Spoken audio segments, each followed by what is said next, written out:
Warning. The Federal Communications Commission has determined the following content to be emotionally harmful. Funny things that you think's funny aren't funny. Give me cocks all the time. I want cocks all over me. The Alan Cox Show kicks ass, man. Welcome. Show me what you got. You're not going to see a lot of cocks on TV. Alan Cox from the Alan Cox Show. I don't know what it's about you, but I can't even stand your voice. I think you're the biggest asshole alive. It's going to be a great show. Let's kick it. I'll say kick it, and you'll just kick it with a tasty groove, okay? 1, 2, 3, kick it. Kick it. Come on. God damn it. Could you one time kick it? What the? Alan Cox. Here we go. He'll ad-lib. He'll be fine. It's the Alan Cox Show on 100.7 WMMS.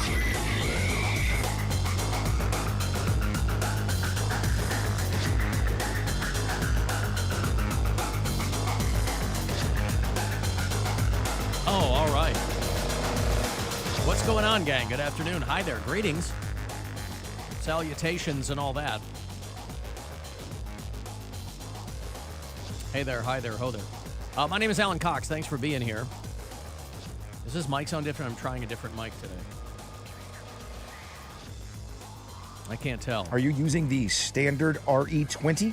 I am. I'm using an RE20 I brought from home. Awesome. So that I don't have to swap out the other one all the time. I just keep this one on my stand, but I wonder if hold on here. I wonder if the thing is different or if it's... No, you want that little thing to be... yeah, flat, not... flat line. Yeah, the flat line. Yeah, right? that makes it directional. That's what I had it on. I don't notice much of a difference yet. Okay, that's good. That's fine. Maybe it's just... maybe it's a power of suggestion because I know I'm using a different microphone. Anyway, hi. My name's Alan Cox. Rob Anthony is here as well. Well, hello there, Alan. Kat is back in Studio G. Hey, everybody. And you're here as well. You're listening to a trio of Mega Millions losers. Mm-hmm. None of us won the Mega Millions. A woman in California won it. I heard from one of our bureau chiefs out there. In the middle of Nowheresville, Northern California. If you're familiar with Redding, California, one of my best friends is from that area. He's not the one who hit me up. He's been living in Austin for a while now, but he's from that area. You're talking maybe an hour north of Sacramento. Sacktown! This woman in a town called Cottonwood, California, won the Mega Millions, $1.2 billion. She is the sole winner. She went through a woman named Rosemary Casarati. They put her name out there. I don't think California is a state where you can stay anonymous, but she said she wants to be removed as much from the public portion of this process as she possibly can. She wants to remain as private as possible. You can understand why. And again, I have to think that people get their affairs in order before they even make the announcement, right? The lottery commission or whatever, you call a financial planner. You call a private security company, whatever. I mean, if you have time, that was just yesterday. Well, yeah. She was the only person in the entire country to match all 6 Mega Millions drawing numbers. Wow. And so she won $1.2 billion. Wow, that's a lot of money. Yeah, she went to the Circle K. That is a lot of money, Kat. 1.2. Now, here's the problem. Yeah, the taxes. Yes. How are you going to live on $650 million? Exactly, good point. I mean, after, they take about 45% of it. She bought this a couple of days after Christmas. So this was, so she's had a little bit of time to kind of get things in order. She went to the Circle K in Cottonwood, California. And literally, this is one of these Northern California towns where if you blink, you miss it. Cottonwood's not big at all. But this woman bought a ticket and she won the Mega Millions. $1.2 billion. Which means that the Circle K gets what? Oh, they get a percentage right off the top. Well, they do, but I wonder if that's different state to state because the Circle K is not going to get like $12 million. It used to be they got like 5% or a percentage, but I wonder if some states are like, nah, you get 25 grand, like it or bite it. I didn't know that like the gas station or whatever would get a percentage. Yeah, whoever Everybody's sells getting a cut. Whoever sells the winning ticket, gets a portion of it. $2.86 million they'll get. Really? Wow. Yep. Imagine you're that guy who owns the Sunshine Food and Gas. Nope, sorry, that was something else. That was the last one. So it's got to be around there. But again, if it's my point being, if it's a percentage, and not every state I think is a percentage, I think some cap it. If in fact it's a percentage, then this person on a $1.2 billion jackpot would get themselves a ton of money. Ironically, this person would have enough money to shut down the Circle K, sell their controlling interest in it or what. Because these convenience stores, they're not making money on gas. They're making money on you coming in and getting combos and Yoo-hoo. That's what they're making their money on. They ain't making money on gas. And so they need you buying snacks. Like the movie theater. It costs them way too much money to show these movies, so you got to buy, that's why movie theater lobbies now, it's like you're winding through a full deli. Some of these movie theater lobbies, you can, sure, walk up, get some popcorn, get some candy. Other ones, some of the bigger theaters, your multiplexes, they work you through the line like you're at Cedar Point, right? You're walking through a maze of concessions. They're like, hey, we got pizza and pretzels and all this kind of stuff. So this woman, don't know anything about her. She's choosing the lump sum, which means she will get $571 million. These people who opt for the annual payments, they get closer to the actual amount they won, but you figure, depending on how old you are, this is probably not a 25-year-old woman. It's probably, I don't know how old she is, but a lot of times these winners are older. And you figure, well, I'll take all the money now. You can create generational wealth rather than you die 4 years into the getting the annuity. The store owner says it's, quote, an amazing feeling to have sold the winning ticket. Yeah. Oh, this says that the Circle K got $1 million. Yeah, it looks like there's a cap in many states. I was looking to see if California was one, but the cap is $1 million, and then they say it's usually like the person that won will give you more. Store owner Ishar Geely said at a news conference, our customers are the heart of our blah, blah, blah, blah. Yeah. Give me my $1 million and let me get the F out of Cottonwood, California. And in related news, the store is closed. Right. We're done. $1 million. Yeah. No Later, bitches. More tickets for you. I really wish I could be happy for these people when they win. I know. I just can't. I am so filled with jealousy and rage. I guess, but my thought is, A, I don't play the lottery, so I'm not going to win. B, never count somebody else's money, and you can't lose money you never had. It's very easy to count somebody else's money when it's freaking online everywhere that this person's getting a check for $560 million. I recently got some in-house communication regarding a financial situation that turned out to be incorrect. Information that would have positively impacted me, right? Yeah. But I'm not going to freak out about it because you can't lose money you never had. And so a situation like this, I don't get mad when people win the lottery. I say, good for them. They beat the astronomical odds. They beat the odds purely by chance. They had nothing to do with all these people trying to scam their way into winning the lottery. I was reading about a woman in Austin, Texas, I think, who won like $3 million, and the state of Texas is jamming her up because she played on some app. And so now they're trying to say, well, we got to dig into this because there's all kinds of people scamming lottery winnings on this app because it's like a third-party vendor and blah, blah, blah. So this woman who says she won upwards of $4 million in Texas is now screaming and yelling, as anybody would, that they're withholding the money from her, pending some kind of investigation. But in California, this woman walks away with $571 million. The next drawing was last night. That was $277 million. I don't know if anybody won, but this is an historic win in the Mega Millions. And again, I don't play these, and I always think, well, maybe I should, but then I'm like, why? Like, I don't have. What am I going to play? My kids' birthdays? Like, I don't care about this stuff. It's fine. Let other people win. Oh, I care. Good for them. Do you play? Yeah, when it gets huge like that, I'll always buy some tickets. Yeah, I don't spend a lot. But I mean, I remember years ago, we were on the Jersey Shore. We were on the boardwalk, and we were getting lit. And it was right around the time that there was one of those giant Powerballs, and everybody was playing. And I walked into this corner store in the Jersey Shore. I go, give me 5 lottery tickets. And I played Powerball. And nothing happened, but it's like that's. Now, the app in question, by the way, down there in Texas, is apparently an app called Jackpocket, which, listen, I don't know who's naming these things, but that sounds like something that you'd need to show your ID before you logged online in a lot of states. What are you doing in there? I'm just watching Jackpocket. Jackpocket. I get what they're doing. Jackpot in your pocket. But this thing, boy, that name was not vetted very well. But you can use it here in Ohio. A lot of states, you can use it. But this woman gets $571 million. That is generational wealth for anybody involved. And why not? Again, full circle, you are listening to 3 lottery losers. But I've got to take a break on that happy note.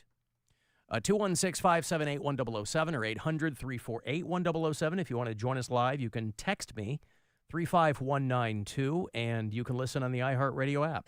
It's the Alan Cox Show. Everywhere on our free iHeartRadio app or whatever smart device you have. Just tell me to play the Alan Cox Show on iHeartRadio. Our iHeartRadio Music Awards on Fox were filled with epic moments and live performances as we celebrated the music and artists you've loved listening to all year on iHeartRadio. Brought to you by Jeep. If you missed it or want to relive your favorite moments, it's now streaming on Hulu for a limited time. Live performances from Bad Bunny, Billie Eilish, Glorilla, Kenny Chesney, Money Long, Nelly, and your host, LL Cool J. You guys ready to have some fun tonight? Plus, iHeart Innovator Award recipient Lady Gaga, Icon Award recipient Mariah Carey, Breakthrough Award recipient Gracie Abrams, and we're celebrating iHeartRadio's Tour of the Century Award, honoring Taylor Swift, the Eras Tour, with an exclusive television performance from the opening night show of her historic Eras Tour. Don't miss our 2025 iHeartRadio Music Awards. Streaming now on Hulu. When it comes to college basketball, one thing is for sure. Nothing is for sure. Upsets, buzzer beaters, Cinderella's advancing, top seeds going home early. It's all going to happen. Bet the unexpected. Every upset, every day with DraftKings Sportsbook. With live betting, exclusive content, promos, and parlays, DraftKings is the ultimate college basketball destination for March. First time? Here's something special just for you. New DraftKings customers bet $5 to get $200 in bonus bets instantly. Bet the unexpected with DraftKings Sportsbook. Download the DraftKings Sportsbook app and use code BUZZARD. That's code BUZZARD for new customers to get $200 in bonus bets when you bet just $5. Only on DraftKings. The crown is yours. Gambling problem? Call 1-800-GAMBLER. 21 plus. Ohio only. Eligibility restrictions apply. New customers only. Bonus bets expire 168 hours after issuance. For additional terms and responsible gaming resources, see dkng.co/audio. Save some green at Ron Marhofer Chevrolet in Stowe, where luck is on your side. They have deals this month and over 100 Silverado models in stock to choose from. Right now, get up to $13,000 off or 2.4% financing for up to 36 months. Plus, no payments for 90 days. Find your lucky ride in Stowe or shop anytime at RonMarhoferChevy.com. No hassles, just happiness. Experience the Marhofer difference and let's drive together. Offer valid on new Silverado 1500. Financing for up to 36 months with qualifying credit. Includes lease loyalty. Must take delivery by 3/31/25. As a founding partner of iHeart Women's Sports Network, Capital One wants to help you hear more about today's top female athletes. Learn more about your favorite teams and keep more money in your wallet with no fees or minimums on checking accounts and no overdraft fees. Just ask the Capital One bank guy. It's pretty much all he talks about. In a good way. Capital One, what's in your wallet? Terms apply. See CapitalOne.com/bank for details. Capital One, N.A. member FDIC. Hey, McKinsey here for Ken Ganley Volkswagen, where you'll find a great selection of VW models. Drive the 2025 Taos S, $199 a month, $199 at Ken Ganley Volkswagen North Olmsted and Willoughby Hills. I want to see you at a Ken Ganley VW. 36-month lease, $39.99 down, 7,500 miles per year plus tax, title, registration.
Fox Sports Radio is your #1 preset on the iHeartRadio app for the hottest takes. We're going to have a 72-team tournament in the next couple of years. And complete tournament coverage. Plus, binge on-demand podcasts with The Dan Patrick Show. The Herd with Colin Cowherd. And more. From tip-off to the final buzzer. Search college basketball on the iHeartRadio app to stay in the know. Pop quiz. How much crap can 270 minutes hold? It may be crap, but we love it. The Alan Cox Show on 100.7 WMMS.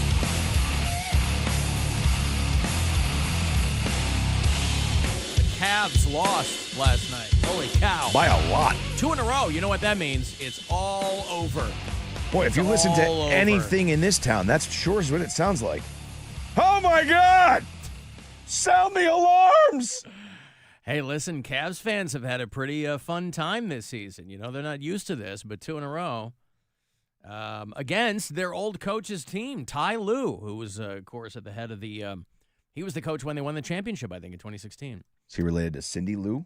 Cindy Lou Who is who you're thinking. And so, he is I don't think he was there last night, though. I think he's having some medical issues or something. But, yeah, your Cavalier is 2 in a row. 132 to 119 in L.A. last night against the Clippers. But they are sounding the alarm. They are pounding the alarm. They are doing everything they've got to do there at Cavalier Central. But they've got an extended West Coast road trip here. So hopefully they'll get themselves back on track as we are within the last month of regular season play. Cavs are going to be in Sacramento tonight to play the Kings. Again, that's a 10 o'clock game. So 9:30 pregame is when it will happen here. They'll head to Phoenix to play the Suns. They got the Jazz, the Trailblazers, and then they'll come back here to play the San Antonio Spurs on the 27th. But, yeah, beat by a pretty large margin. For them. Yeah, for them, after getting beaten by the Orlando Magic, who are an unlikely victor, all things said. Clippers are, they're above 500. I mean, they're a terrible team. But they just got the Cavs last night over a barrel. So the Cavs are back at action tonight at 10 o'clock, West Coast against the Sacramento Kings on WMMS. And you can also listen on the iHeartRadio app. If you're watching March Madness, they had a stunner. Yeah. Begins with a final seconds, come-from-behind win. Alabama State shocks St. Francis of Pennsylvania. Alabama, if you watched any of it, they threw the ball the length of the court. It bounced off one of their players' hands into another player's hands, and then he quickly made the shot. But what a way to kick off March Madness. 3.4 seconds left, and here we go. This is where dreams are made. They're going for it all. Simpson, home run play, the deflection. Oh! The layup! Alabama State in front. Here we go. The madness. Now, of course, Alabama State's probably going to get smoked next game they play, but you like to see those kinds of, fun come from, me, Rob. Anything come from behind, I love it. It's a Cinderella story. It is. North Carolina wiped the floor with San Diego State. That was a 95-68 game. And, all kinds of action around the horn. Akron will play Arizona on Friday. Alabama State will go on to play Auburn University. War Eagle. Go Auburn. That will be tomorrow afternoon. I'm not in the bracket. You didn't do it? I got Keith Kennedy's annual email about the bracket. No, I did not. No. I did. I did it. And I hit that. So what's really awesome this year is they have the little button there that says auto pick. Mm-hmm. That's all I did. Oh, that's all you did? Yeah. I mean, I don't watch enough college basketball, and I don't feel like going through and reading about it. And I have just as good a shot as anybody doing it that way. Nobody knows. These things, there's always upsets. There's all these things. So let the experts tell me what I need to do. That was it. Well, yeah, because I was reading a thing where they were talking about it. There's a lot of people who are letting AI do their brackets, and somebody was like, it's a little bit hairier than you might think. But, some people are doing that. They're like, I'll just let the thing, auto pick. I think I had San Diego State, actually, if I'm not mistaken. Yeah, my team name is R. Edward. Okay. See? Yeah. See what I did there? Yeah. R. Edward Anthony. Uh-huh. Yeah. I'm surprised you didn't call your team Magic Lantern. Oh. Magic Lantern. Uh-huh. Good recall, Kat. Well, San Diego State lost. I know. And lost hard. So That's what she said. No, I did not do the bracket. I'm surprised. Well, I did it years ago, but I don't get any thrill from it because it's like even if you auto pick, you go, okay. Like I didn't have an active hand in it, because I was somebody who would go through and pick. I would go through and I would meticulously tend to my bracket, which is ridiculous because it's always somebody who does exactly what you did. Or it's always a girl in the back corner who's like, I circle what I liked, which turns out to be just as good as anything else. So I just pay attention I will bet on individual games. Yeah, I won't even do that. I'll gamble during March Madness. I just don't do the office pool. So I'll be rooting for Auburn tomorrow afternoon. They are a number 1 seed, and they'll be playing Alabama State. And I hopefully... I'm of the mind that Alabama State had a lucky game last night, but they're about to get smoked by the Tigers tomorrow. It's my father's alma mater, so I always root for them. Okay, so yeah, that was then. If you want to leave us messages, you certainly can. Our after-hours line is 216-986-8903. Hi, Alan. It's another Mike from Parma calling.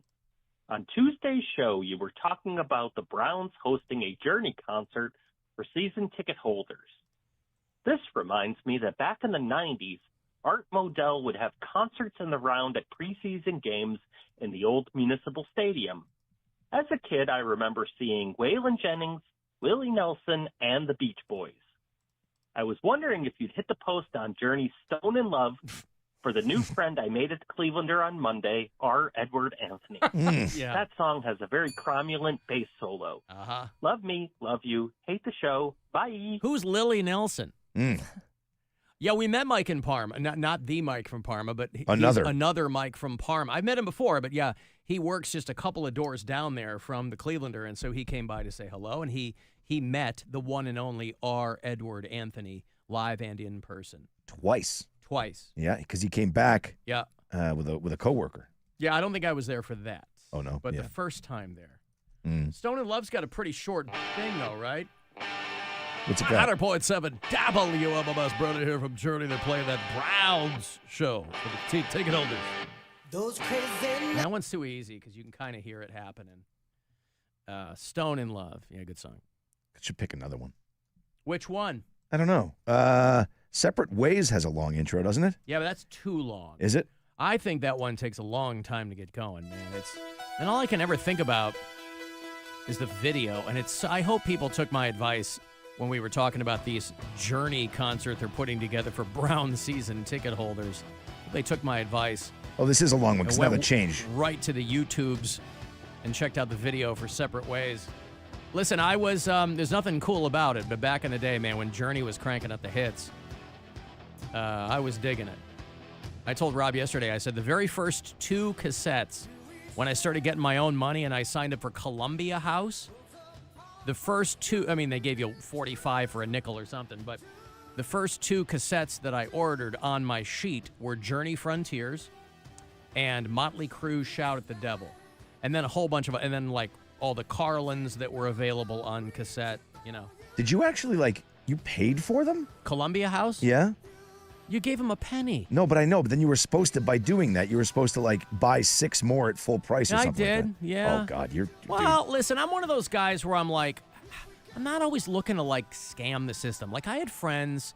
Okay, fine. Yeah, they got a lot of free stuff. Mm-hmm. They were signing up their dog for Columbia House and stuff. Sending it to the neighbors. Yeah, the full Bart Simpson. And my mind was always look, these are people trying to provide a service. They did. I would like to avail myself of their service. They provided a service. They gave me I will adhere to the regulations that they've asked us to. An entire free music library was the service they provided for me. No, it actually cost me a penny. I know. But then again, I did it 10 times, so it did cost me. I'm still waiting for it to catch up with me. Someday they're going to be like, we got you son of a bitch. You owe us $3,000. Well, it's like when those people, their grandfather dies and then they find an old first edition of Catcher in the Rye from the library. And they're like, well, that's got $99,000 in fines, but how about if we just let this one go? How about that? Son of a bitch. That's right. You just rip the inside of it out and sell it. Yeah.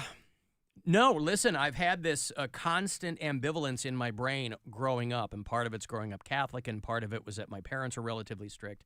I've always had these two halves of my brain constantly fighting, in that I despise authority, but I also recognize, I was always afraid of getting into trouble. That was like the worst thing for me. I never wanted to get into trouble. And if you despise authority, you're supposed to be getting into trouble. It's just I just never wanted to. It was a very small window that it worked. They caught on pretty quickly, but it was really when they first kind of moved everything over to CD. That's when you had to like the little stamps. You had to rip the stamp out and stick it on the thing for the 10 that you wanted free. Mm-hmm. And then you attached a penny, and that's where I stopped. Yeah, you taped a penny. Right. Yeah. And that's where I stopped. Yeah. I got the 10 free, hit the eject button. Somebody says, why is it that anything that brings people joy, Alan is against? I'm pro-joy. You're just against stealing. Well, that's what I'm saying. Like, I get it. I get it. Yeah. I was never a guy trying to scam people out of stuff. I understand, like, it's fun for people, and I had friends that did it, and sure, I was low-key jealous because I was like, man, I wish I had the moxie to do that, but I didn't. I was like, they want me to tape a penny to this card, fill out the tapes I want, I send it in, they send me 5 or whatever, and then I got to buy a few more. I would also like to add. I mean, I was, what? I could give them $12 per cassette or whatever it was. That's fine. That's what they wanted. Nerd. I would like to add that at 2:33 p.m. on March 19th, a Wednesday for the record, you used low-key and moxie in the same sentence, and I believe that may be the first time in the history of the English language. Well, I like to combine multiple generations of slang, Rob. Wow, That's what that I like did it. to do. Yep. You got the old school, that was fantastic, and my kid in the exact same sentence. This is why this audience is so broad, Rob. Hats off to you, Alan Cox. Don't sleep on the breadth and depth of this audience. Well done. And I'm still to this day possessed of a low-key moxie. But, no, listen, I was like, Columbia House, it was ripe. You can't believe anybody ever signed off on that business plan because it was just ripe for every scammer. Mm-hmm. And you can't even blame them. It wasn't like I tisked my friends. I was like, man, good for you. That's cool. I didn't have a dog. I was going to sign up Santa's little helper for Columbia House. And Fido Anthony at, what's your address? Neighbor's house. Yeah. Crew Shot at the Devil and Rat Out of the Cellar were the first cassettes I bought myself, this person says. Rat Out of the Cellar was in my first batch, too. I really don't remember too much past Journey and Crew and Carlin and Rat, but those were the first cassettes that I got through Columbia House. Now, Kat is way too young to know any of this stuff, but they didn't they try to resurrect Columbia House in some like new hip way, like 15 years ago, like maybe because with the advent of CDs, then they had like a whole new group of suckers they could take in. They were like, you can't just get cassettes now. Now you get cassettes and CDs. That's when I came on board, right at that CD time. I remember that's when I got all of the copies of Led Zeppelin all at once. I got everything on CD all at once. And I think that one was actually in my name. I just never bought anything after it. Yeah, I didn't get those through Columbia House. I got I bought my first CDs at Tower Records. The first 2 CDs I bought were, you want to talk about a bullseye for the 80s. First 2 CDs I bought were Bullet Boys, the debut in 89, and a one-off called Blue Murder. It was this power trio. Remember Blue Murder? We played Jelly Roll every so often. That was like their big hit. Stansbury will play Jelly Roll sometimes for Big Hair Wednesday. And it was John Sykes, a guy that had been in Whitesnake, and Carmine Appice in the drums, and this guy Tony Franklin, who was a bass player. And they put out just this full-on arena rock album, and I just could not get enough. Those 2 were the first CDs I bought. Was that Smooth Up In Ya, Bullet Boys? Bullet Boys. Same time? Who, by the way, were terrible live. I don't know if I caught them too early. They were just kind of trying to get their stage presence. I don't know what it was. I saw them open for Cheap Trick, and they were I went for them. I went for the opener. Cheap Trick was a hometown band. You could see them any night of the week. But they had Bullet Boys opening, and I was so excited, and they were terrible. They were trying to market them as like the new Van Halen or something. They had the same producer as the guy that did all the Van Halen records. And I think at the time they thought, these guys are old and busted. The new hotness is the Bullet Boys. And I saw the Bullet Boys. That singer is still with them, and he still kills it. I saw that Corey Roddick and I went to see the Bullet Boys last year at the Grog Shop. Fantastic. So they're doing pretty well filling rooms, it sounds like. I am. Yeah, they went from opening for Cheap Trick at the Rosemont Horizon in 1989 to doing the Grog Shop. But listen, man, any band that's still out there and touring and people go see them, I say, God bless them. Get in the van. That's the only way to do it. And then you just get in these sweaty rooms and, Probably catch them at a bingo hall this weekend. Well, it's got to be tough, too, if you were fortunate enough at any point to have been playing arenas and large venues. And then down the road, I mean, that's the natural trajectory of, bands like that. You like down the road, you're playing a club, but you're still playing, and that's the important part. This weekend at St. Edward's, the music of Bullet Boys. Yeah. Live. Yeah, they were good. Now it's the singer and a bunch of young guys with him, but that's fine.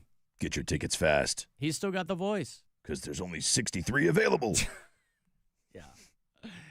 Tickets available at Tower Records. You used to have to camp outside the wait ticket online. office. Yeah, you'd wait online. In Chicago, we had a department store called Marshall Fields, but depending on where you were, you maybe Dillard's around here. You were waiting in line, but we had Tower Records, and you'd wait out there too, and it was a big deal. Yeah, we had a place called Strawberries. There you go. That was it. So it's funny when older people or like Gen Xers and beyond who will lament, they really romanticize the waiting in line, where it's like if you were coming up now, you'd be like, thank God I don't have to wait in line. I can go on my phone and get 2 tickets. Yeah, but you weren't getting screwed like you are now either, though. There wasn't $1 million in service fees. Well, there that wasn't, was true. But you know what I mean? Like, that was the cool part about it, was like it was a $20 ticket and, a $10 ticket, and you could go to a badass show. Yeah. Now, that $10 ticket, even if they were selling it for $10, is going to cost you $23 after all the bull crap. Yeah. I saw Iron Maiden open for Judas Priest at the Rosemont Horizon. Wow. My friend's older brother took us, and the ticket was, I still have the stub somewhere. This would have been 1982, 81. I think the ticket said it was $10.50 or something for an arena show, right? And back then, they were probably like, Jesus, $10, man. I'm going to have to ask my God. dad. Yeah. What, am I made of money over here? $10. $10. God, I'm going to have to mow like 7 lawns. Now you're happy if a ticket costs you $50 all in. You guys remember in 93? Nope. Kurt Cobain, he was reacting to concert ticket prices. I believe they were talking about like Madonna's show, how she was charging like $50, and he couldn't believe it. He was like just going on a rant about ticket prices, and now what are we dealing with? It's way worse. Well, yeah. Yeah, it's $150. Mm-hmm. Right? Getting decent tickets are going to cost you $150. Music festivals, you can easily spend like upwards to like $400 to $800. I mean, this is not counting, like, you got to get your tickets, which are like $300 to $600 for the 2 or 3 day festival. You got to get camping, and then obviously food and drinks because everything's so expensive. It's like a vacation in Europe almost. Well, it's like I was talking to my kids because we're probably all going to go to Electric Forest. It's like there's no single day tickets, right? There is sometimes. Well, but I mean, those go in like the first 5 minutes. Uh-huh. So you're like, okay, I guess I'll buy just all 4 days. Maybe I'll go for 2 of them. Here's Cobain talking about Madonna. What do you think of artists who charge anywhere between $50 to $75 for tickets? There are people who who charges that much money? Madonna. Wow. Madonna charges $50. So what do you think of the price you charge? We charge $17. Nirvana was still charging $17. Remember it's like Fugazi? They were famous for like, all of our tickets are $5. Like, yeah, but you still have a roommate and you're 50, so there's a trade-off. Well, and you also can't, like today, you can't even book a room. Right, That's you the can't do problem. that. Look at how expensive it is to put on a show. Yeah. We saw it when we did Buzzard Fest. It's incredibly expensive. 5%? So say if it's $20, we see $5 of the $20. No, we make that $5. That's in our pocket clear, right? Yeah, 25%. You work on about 25% net. Oh, net. Oh, okay. Then you have to split it 3 ways. Right, $1.75 a piece for every show. Tax on it. If there's 8,000 people, you made 10 grand that night. That's not bad money. 10 grand a night. Gee, that's pretty good. Let's play more. I never think about that. Wow, that's pretty good money. I'm going to go out and buy something today. They were getting 25% of the ticket cost and then splitting that 3 ways. But that was also a fantastic deal back then, man. Look at the 360 deals that are out now. Yeah. They were so humble, in a way. Well, he didn't realize he was almost dead. Yeah. Well, that was 93, right? That was 93. So I'm guaranteeing they went up a bit in prices by the time Nevermind was already in every single person in the world's hands. They probably went all the way to 20. Like $25, man. $25. Hey, speaking of going back, Tom Kiefer, the legendary voice of Cinderella, he still got it. Tom Kiefer is doing a tour, and he's got who with him? Oh, L.A. Guns. This is going to be right in your wheelhouse if you like that 80s sleazy stuff. Tom Kiefer of Cinderella, L.A. Guns. They're doing this fall at the Agora, Friday, September the 5th. AgoraCleveland.com's got the details. If you want a pair of tickets to go, I will hook you up here. Caller 10, good luck. 216-578-1007 or 800-348-1007. The Alan Cox Show. On 100.7 WMMS. Rover's Morning Glory. Charlie, when you were a kid, those ridiculous, huge jeans were in style. When did you figure out this is stupid? When I was at the zoo on a class field trip wearing my Jenkos. Went to private school at the time, so this is when you get to bust out your best outfit. You don't have to wear the uniform, and now everybody's going to go to the zoo, and everybody's going to be dressed to the nines. And I remember a group of Amish people standing and pointing and laughing at me. And they're like they're wearing no offense, overalls. the worst clothes you could ever imagine. And I was like, straw hats. Yeah, and I'm like, oh no. The Amish are making fun of me. This is bad. Rover's Morning Glory.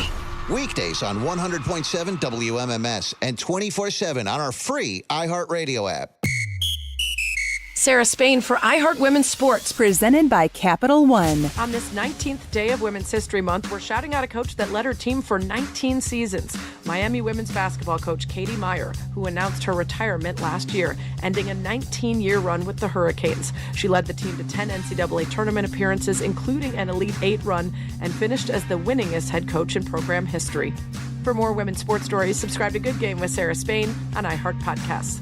As a founding partner of iHeart Women's Sports Network, Capital One wants to help you hear more about today's top female athletes and keep more money in your wallet with no fees or minimums on checking accounts. Terms apply. See CapitalOne.com/bank for details. Capital One, N.A. member FDIC. Spring into savings with unbeatable deals at Classic Chevrolet. Charlie here to tell you that Classic Chevrolet will treat you with integrity and transparency, no gimmicks, just great prices and a hassle-free experience. See my dude Jeremy Hamilton and his award-winning team for the car, truck, or SUV you've been dreaming of. Right now you can lease a 2025 Chevy Equinox LT for just $249 per month for 36 months at 6877 Center Street in Menor, Ohio, or online at driveclassicchevy.com. Together, let's drive. Lease is 10,000 miles per year with $3,299 due at signing. Plus tax, tag, and title. Offer expires 3/31/25. Have you found your new favorite feature on the iHeartRadio app yet? I have this go-to playlist. Boom, made it a preset. It's like the only app you need. The #1 radio app. Get in on what everyone's talking about and get the new and improved free iHeartRadio app today. iHeartRadio. Brought to you by the Capital One Saver Card. As a founding partner of iHeart Women's Sports, Capital One wants to help you hear more about today's top female athletes, learn more about your favorite teams, and earn more, like unlimited 3% cash back on dining, entertainment, and grocery stores. So enjoy the game, the meal, the show, and earn unlimited 3% cash back with the Saver Card. Capital One. What's in your wallet? Terms apply. See CapitalOne.com for details. You've lost it, Josh. Totally bonkers. I mean, you're giving away the farm. I'm completely sound of mind, I can assure you. But you would be crazy not to grab our Mitchell's Magic mild weather gas furnace and credit deal. Buy a new AC, and we'll throw in a furnace with install for just $1,397. Plus, no money down, financing available. Get your free, no-obligation Exactament now at mitchellsmagic.com. But hurry, only 3 systems at this price. And when they're gone, they're gone. This is the story of the one. He's responsible for keeping a leading healthcare facility clean and safe. And he trusts Grainger's high-quality HVAC cleaning and safety products, combined with their world-class supply chain, to consistently deliver, ensuring he's covered inside and out, so he can focus on keeping his facility clean to help protect the health of everyone inside. Call 1-800-GRAINGER, click Grainger.com, or just stop by. Grainger, for the ones who get it done. Are you sick of Ohio winter weather? Spring camping is almost here, and deals are blooming at RCDRV. From March 15th to the 29th, take advantage of our spring savings event with over 800 new and pre-owned RVs in stock. If you're sick of being stuck in the house, let us help plan a springtime adventure. With new travel trailers starting as low as $12,995, we have campers for every budget. Visit our locations, Medina and North Ridgeville, or shop online at rcdrv.com. Don't wait. RCDRV is your destination for springtime adventure. Your wait is over. The Dollar Bank loan sale is back. All loans, all terms, all on sale. Stop dreaming and start making plans for whatever you've been imagining. Gourmet kitchen? New roof? Simplified budget? We can turn your vision into reality with affordable borrowing solutions tailored to your needs. Don't miss out on our best sale of the year. The Dollar Bank loan sale ends March 30th. Save big at dollar.bank/loan sale. Dollar Bank, Equal Housing Lender, member FDIC. At NJM Insurance, we like to think of ourselves as a symphony. We start with a foundation of doing the right thing. Then we layer in dedicated reps whose priority is you. Add in excellent discount programs. And last, but certainly not least, we put our policyholders first. And the reason we don't use jingles or mascots is because it's just not us. No jingles or mascots, just great insurance. NJM. Insurance underwritten by NJM Insurance Company and its subsidiaries. At CertaPro Painters, we know that a happy place comes in many colors, like ones that inspire a sense of wonder, or a new flavor that makes life just a little bit sweeter, or one to celebrate those moments that lift you to new heights, at home or at work. We'll make your happy place your own. CertaPro Painters. That's painting happy. Each CertaPro Painters business is independently owned and operated. Contractor license and registration information is available at CertaPro.com. When you have a problem with your home's heating system, you want it fixed fast and when it's convenient for you. Hi, this is Doug Jackson with Jackson Comfort Services. At Jackson Comfort, we know it's not convenient to hear we'll be there sometime between 8 and 5. So we're closing that gap. Jackson Comfort guarantees our customers 1-hour appointment windows. You pick the 1-hour window that works best for you. Call or visit us online at jacksoncomfort.com, home of the 1-hour appointment window, because convenience is comfortable. At Diamonds Direct, our experts go the extra mile to ensure you have the tools to say I do with absolute confidence. Our promise to you is a completely risk-free shopping experience rooted in transparency, education, and integrity. No pressure, no intimidation, just clarity and confidence in your purchase. But we're about more than just price. Everything is backed by our exclusive guarantees. Put our tools to the test against any competitor, and our expert staff will ensure you get the very best overall value and unforgettable experience. Learn more at DiamondsDirect.com. Diamonds Direct, your love, our passion. Hear that? That's the sound of saving a good deal more when you shop with M-Perks at Meijer. Some delicious blueberries, money saved. A creamy treat of cookie dough ice cream, that's money saved. Savings, savings, savings. Because every dollar spent is also 10 points earned in M-Perks, which you can use to save on your next grocery trip or up to $1 off per gallon on your next tank of gas. At Meijer, we work hard to help you save a good deal more for a whole lot less. That's bringing more good to life. Exclusions apply. See mperks.com for details. You got the guy. I would like to add that at 2:33 p.m. on March 19th, a Wednesday for the record, you used low-key and moxie in the same sentence, and I believe that may be the first time in the history of the English language. Well, I like to combine multiple generations.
Cavs lose last night out there West Coast. First game of a long run out there. And they're off to a wobbly start. They lost to the Clippers by a pretty good margin. 132-119 was the final last night. That is 2 in a row that the Cavs have gone down after inexplicably losing to the Orlando Magic here at home on Sunday night. So they're going to pull themselves up by their proverbial bootstraps and get back to it tonight. They are headed up the road to play the Kings in Sacramento as a 10 o'clock start tonight. 9:30 will begin your pregame coverage on MMS and on the iHeartRadio app. And remember that you can use that promo code at CLE Clothing Company if you can find the brand new WMMS Sham Rock and Roll t-shirts. If you're in store, I know that they are, just from my own personal experience over the weekend being at CLE Clothing Company, very, very short supply. If you go online, you might have better luck. But I know anytime we do an MMS drop, Rob, they go quickly. People want to add our shirts to their drip. Does it add moxie? Yeah. If you want low-key moxie in your drip, looking real groovy, you're going to want to. It's a boss addition to anyone's closet. Yeah, so Shamrock is the promo code for the remainder of the month. You've got just under 2 weeks left, and then, of course, we'll have a brand new promo code for you for April. But Cavs Kings tonight on WMMS. I'm a sucker in so many ways, but I am primarily a sucker for when somebody over at the Cleveland Metro Parks Zoo drops some information on me. And it doesn't happen on a regular basis, but when it does, it's a welcome surprise. Somebody over there just randomly hit me up. Hey, big fan of the show. A bunch of us over here at the Cleveland Metro Parks Zoo listen when we can. Thought you might like a little tidbit of information. You know, I love me some bits of tid. Male giraffes. Do you know anything about the giraffe other than, you know, it's a majestic animal? I know it has a purple tongue. It's a long-necked horse. Isn't a giraffe an equine? Isn't it in the equine family? Last time we saw a giraffe, we were at the Cincinnati Zoo last summer on our way to Louisville, Kentucky. And my daughter was feeding one of the giraffes. Male giraffes sometimes headbutt the female to stimulate urination and then bends down to taste her urine to assess her reproductive status. That's how he can tell. That's a part of the giraffe mating behavior. That's how they can tell if the female is good to go, if she's in estrus, as it were. So it leans down. First of all, headbutts her in the bladder, right? Squirts a little pee out. Yes. She squirts. And then the giraffe can determine, I guess, by the taste, when she is fertile and ovulating. That's amazing. Now, you know, there's so much animal behavior that has worked its way into the human population. And I don't know, out of all of the various ways that animals treat each other, I don't know this is one that's really going to be able to translate very well to humans. I know that there are humans who already do this kind of stuff. It's got nothing to do with determining the fertility of their mate. They're just into it. And that's fine, too. You never want to kink shame anybody. Wouldn't it be great if the giraffe was doing it for the exact opposite reason people thought he was? Yes. It's like, oh, thank God she's not ready. Giraffe is just, I thought you meant like they were just doing it because they're freaks. No, They're that too. full-on That freaks. would be great. I'm just saying, like, he's like, nope. She's not ovulating. I see. Let's get it on, female. Giraffe's like, I'm just not ready to be a dad. Yeah, I'm just not there yet, man. I'm just not there yet. I tasted her pee. She's ripe. She's ready. It's not for me. It's just not for me. I can't. I didn't ask to be born a giraffe. I'm going to wait a month. I didn't want to be some long-necked horse.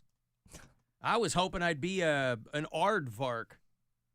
Or I was hoping I'd be some animal with no natural predators.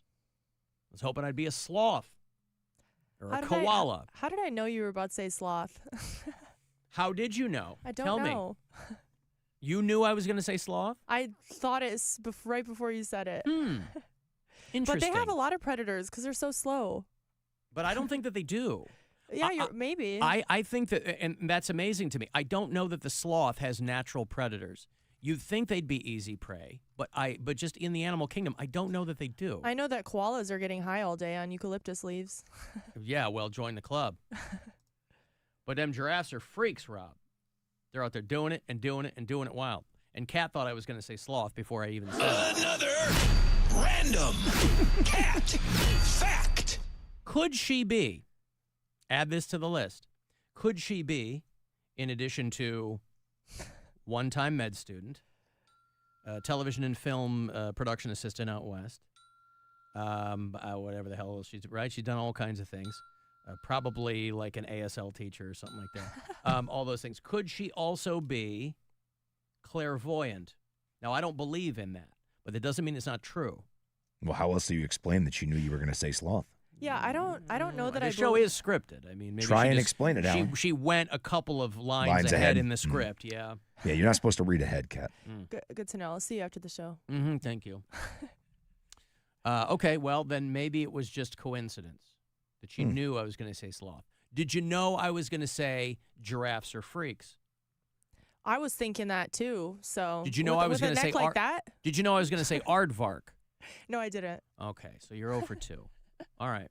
Well, Pee-pee's what I like to do. Pee-pee-poo, pee-pee-poo, poo-poo. I like to do too. Poo-poo, pee-pee-poo. Poo-poo, pee-pee-poo-poo, pee-pee-pee-poo, poo-poo. Oh, pee-pee's what I like to do. Pee-pee-poo, pee-pee-poo, poo-poo. I like to do too. Poo-poo, pee-pee-poo. it's a giraffe calling us from the zoo. Hey, Eric. Hello, sir. What's going on? So, sidebar. I call friends of mine veritable two-toed sloths because they move so freaking slow. It's ridiculous. It's one of my it's one of my pet peeves, just in general, you know. And pet peeves, by definition, are supposed to be stupid. You know, like one of my pet peeves is when people ride shotgun in my car and sing along to the radio. Right? I'm on record as that. But one of my other pet peeves is I hate that people don't seem to have any sense of urgency. I'm trying to impart this to my kid all the time, and she's 9, and it's kind of part of your job when you're a kid to kind of flop yourself around from time to time. But I'm like, I want people to have urgency. I know there's some people with like nowhere to be and all day to get there, but I'm like, have some urgency in your life. It drives me nuts. Whatever, please and all they go do on. Is text or phone call. Yeah. Well, so. You were talking about the CD scam, and back in high school, we all did it multiple times. So I posted on Facebook, I think 2 months ago. I said, how many people remember the Columbia House CD scam and who participated in it? I got a boatload of thumbs up and so many replies, no comment. Mm-hmm. They didn't want to out themselves, is what you're saying. Maybe they think you're a narc. Exactly. Maybe they think you're working for Columbia House, trying to catch all of us. Right. Working for the man? Yeah. Well, I got to ask Rob one question because one of the first CDs I ever got was Chris Christopherson. And, Alan, you can't say a word. I want to ask, Rob, what's your favorite Chris Christopherson movie? Oh, my God. Off the top of my head right now, I don't even know that I can name one. Oh God, Can I go with Blade? No, you can't. Was he in the original A Star Is Born? He was in one of the. No. He was in the Barbara Streisand 1970s Star Is Born. Yes. Okay, Rob, have you seen Convoy? Yes. Yes. I actually It was him and Ally McGraw, right? I love the song too. Mm-hmm. Right. That's what I'm saying. How does everybody say A Star Is Born when Convoy is one of the greatest epic films ever made? I don't know that you might be standing alone on that mountain there, Eric, if you're saying that it's one of the greatest movies ever made. I mean, it was okay. Well, no, I'm stretching that a bit. Of course. Yeah, I'm stretching that a bit. But thanks, man. I appreciate you taking the call. Thank you, Eric. There's Eric in Akron. This guy unwittingly began an entire genre of music. This guy named C.W. McCall, who was an advertising executive. He wrote advertisements, and they were like, hey, we have this campaign. We're trying to get this trucker thing going.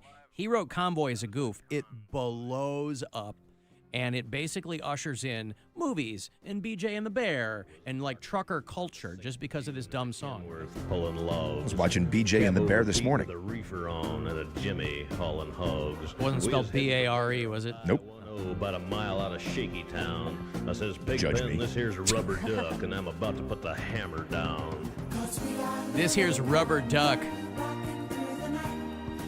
Yeah, this ain't going to be the theme song to any fantastic film, but they were really taking advantage. It was a rocket ride for a while with trucker culture. And, you know, Citizens Band, CB, every kid I knew wanted to have like a CB handle. Yeah, but in all fairness, I was a little kid when this is out. Didn't Smokey and the Bandit do it before? That was 77. I thought Convoy was before Smokey and the Bandit. I don't think so. Okay. Let's see. Convoy was 1978. Yeah, Smokey and the Bandit was 77. Really? So I wonder if that started this, which, ugh. Yeah, Because okay. Smokey and the Bandit's such a better soundtrack. You also figure they were probably being made at the same time, too. Oh, of course. Yeah. Chris Christopherson was Rubber Duck. And Burt Smokey Young. and the Bandit, definitely the superior movie. I mean, I haven't seen Smokey and the Bandit in a long, long time, but I just remember having, as everyone my age did, had a huge crush on Sally Field. It's one of my, I would say, top 20 favorite movies of all time. Smokey and the Bandit. Mm-hmm. All right. It's an odd thing, I know, but I just love that movie. I could watch it every day, and I think it's the Jackie Gleason parts. You did that on purpose, you some bitch. Right. You kind of, in retrospect, and knowing what people kind of knew pop culture-wise about Jackie Gleason, I'm kind of surprised that he agreed to do that movie.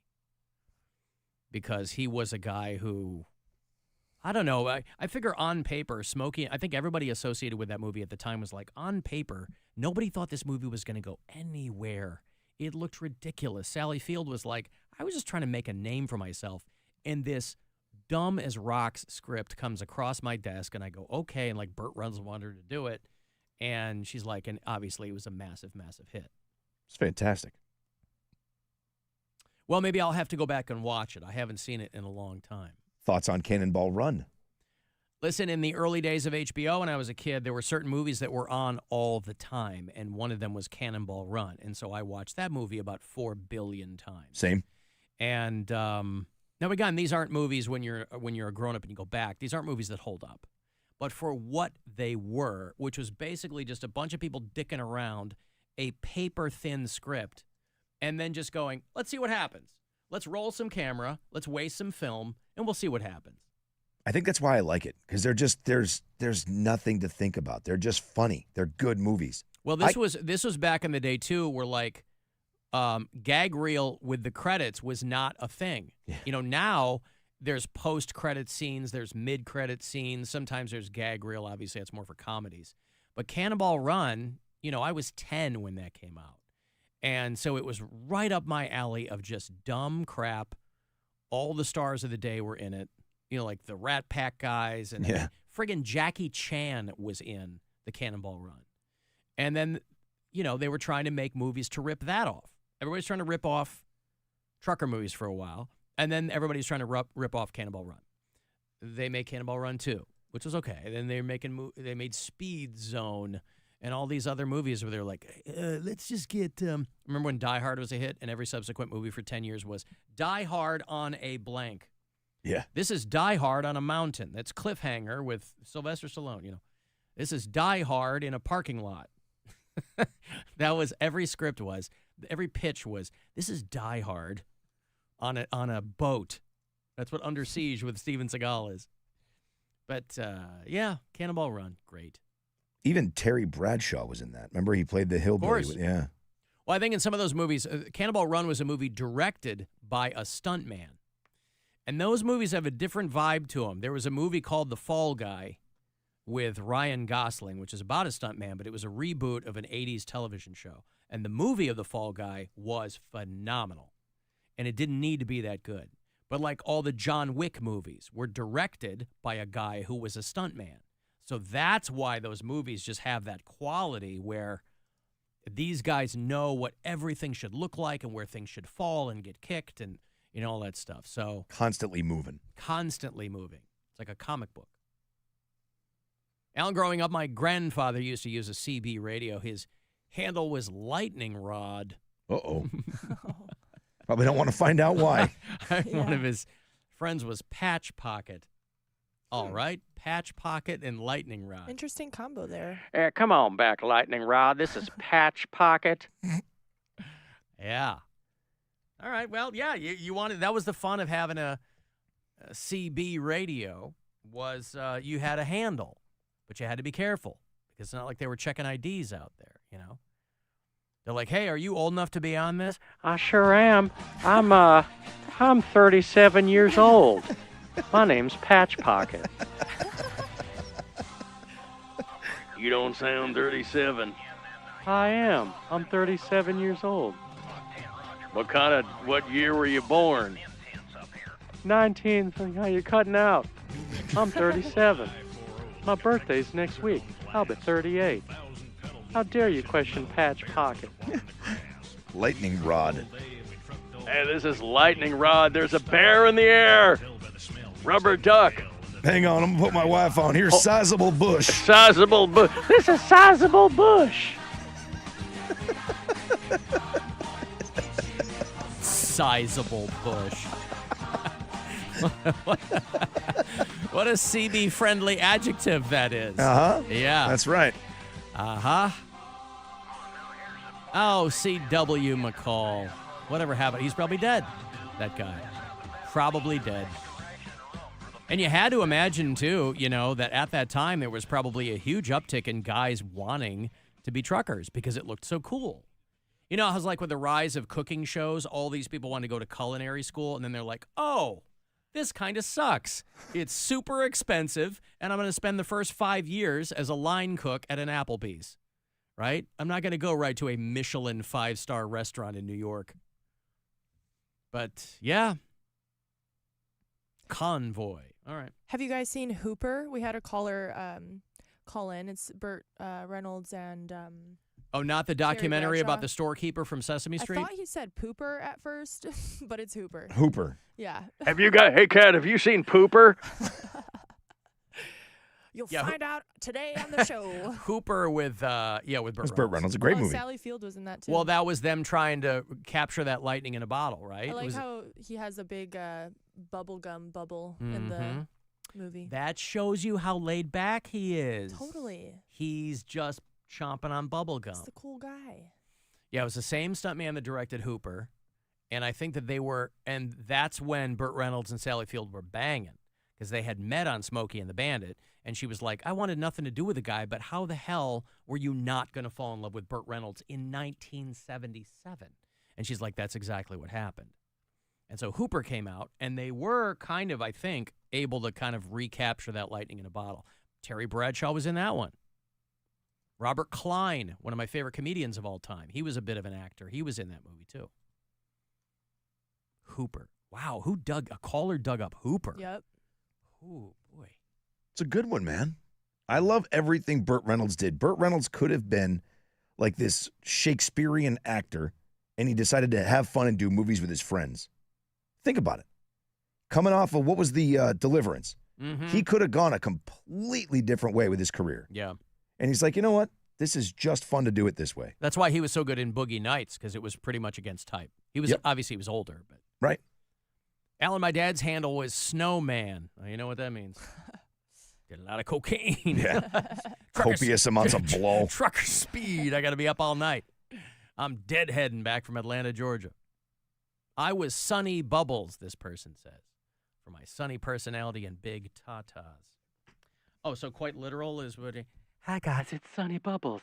Who's out there? Is Patch Pocket out there? Lightning Rod, come on back. This is Sunny Bubbles. What about Sizable Bush? Hey, Sizable Bush, who out there is Sunny Bubbles? I got a great personality and big tatas, according to this text. It's so stupid. Hey, I love it. Hey, you want to go? Here's a pivot. The Autorama. How about the Cleveland Autorama? They do it out there at the IX Center. The piston-powered Autorama. I don't want you confusing it with other Autoramas. The Car Parts Warehouse, IX piston-powered Autorama, is the 28th through the 30th at the IX Center. That places it squarely next weekend. Muscle cars, motorcycles, military equipment, everything in between, something for everybody. We've got tickets and a $250 Car Parts Warehouse gift card if you go over to WMMS.com. Register for that there. All the info online at pistonpowershow.com. I will give you a 4-pack of tickets for the Autorama. Have fun. If you're caller 10, these are yours. 216-578-1007 or 800-348-1007. It's the Alan Cox Show. On our free iHeartRadio app and your favorite smart device. Just tell it to play the Alan Cox Show. On iHeartRadio. Our iHeartRadio Music Awards on Fox were filled with epic moments and live performances as we celebrated the music and artists you've loved listening to all year on iHeartRadio. Brought to you by Jeep. If you missed it or want to relive your favorite moments, it's now streaming on Hulu for a limited time. Live performances from Bad Bunny,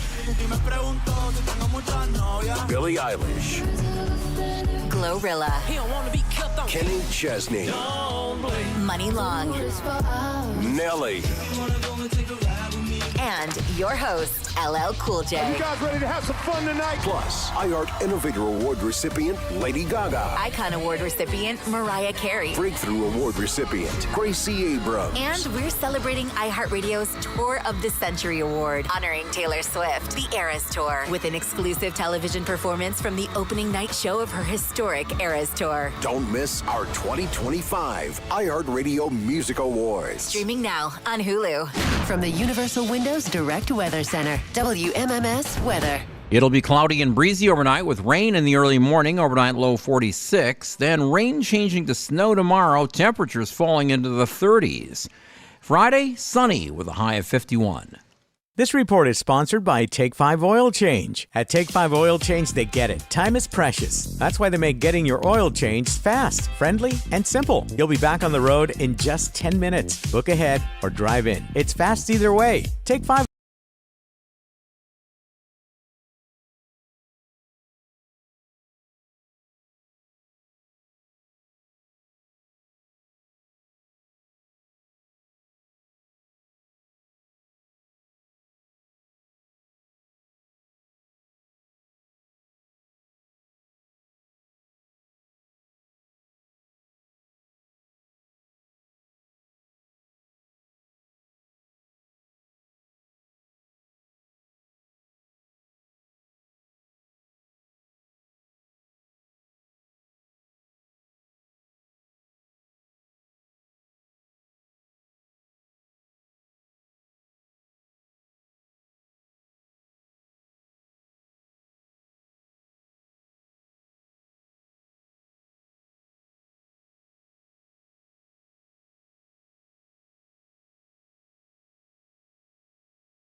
Sound, probably all of its own. On 100.7 WMMS.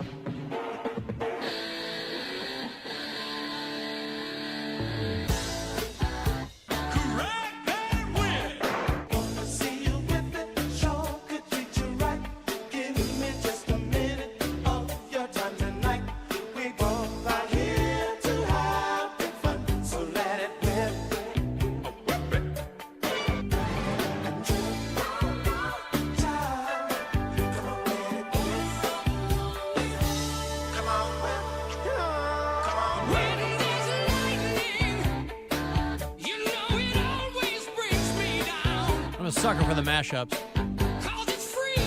DJ Cummerbund does most of the best ones, but there's a guy named Bill McClintock who does ones too. So, Daz Band, remember them from Cleveland, Ohio?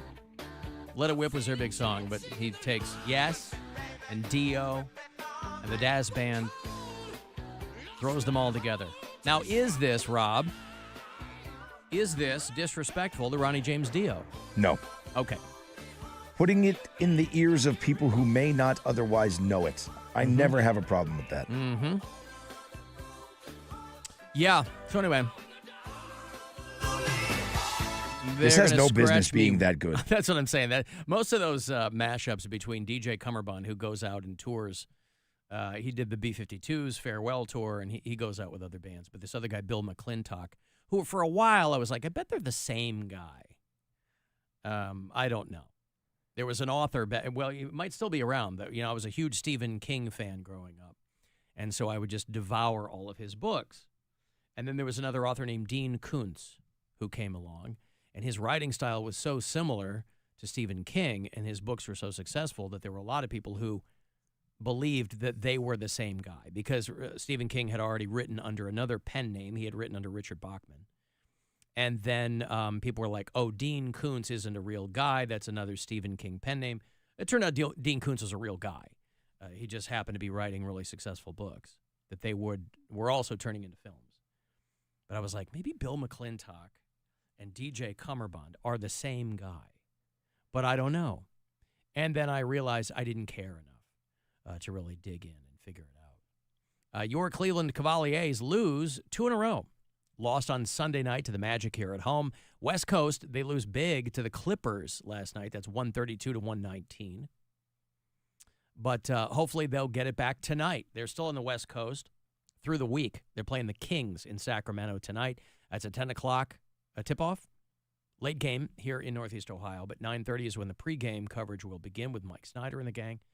So 10 o'clock, Cavs-Kings on WMMS and on the iHeartRadio app. You can listen there. I saw they're bringing Ted Lasso back. This was a rumor for a while. Did you guys watch Ted Lasso? I did. You did or did not? I did. Yeah. I haven't. Some people couldn't get into it, and I understand that. I mean, it had a very specific vibe to that show, and not everybody was down with it. But I thought Ted Lasso was fantastic. I loved it. And they said after the 3 seasons that they did it, Jason Sudeikis, it was pretty much up to him. He was a producer. He was the star of the show. And he was like, I think we've told the story that we want to tell. But there had always been rumblings that they were going to come back and do more Ted Lasso. And I guess Apple has confirmed that that's the case, that season 4 of Ted Lasso. Now, they're relocating to Kansas. The show ends with him going back home to Kansas, reuniting with his son and technically his estranged wife. And so I don't know how this is going to play out because they have the principal cast members re-signed for this show. I don't know what the premise is going to be. It's supposed to be set back in Kansas, and he's coaching a women's soccer team. But I don't know why the British characters would go to Kansas, unless it's going to be like this back and forth thing. I don't know. So they have confirmed that there will be a season 4 of Ted Lasso. The most amazing thing to me is that Ted Lasso as the character was just this thing Jason Sudeikis created 15 years ago for the Olympics, right? Yep. Something like that. Just a series of interstitials he did for NBC. I think he was still on SNL at the time. And it was just a character he did. Like this super earnest, Kansan who is a coach. And they turned it into a TV show, and everybody kind of rolled their eyes. But It was just right place, right time. Was Ted Lasso a COVID show?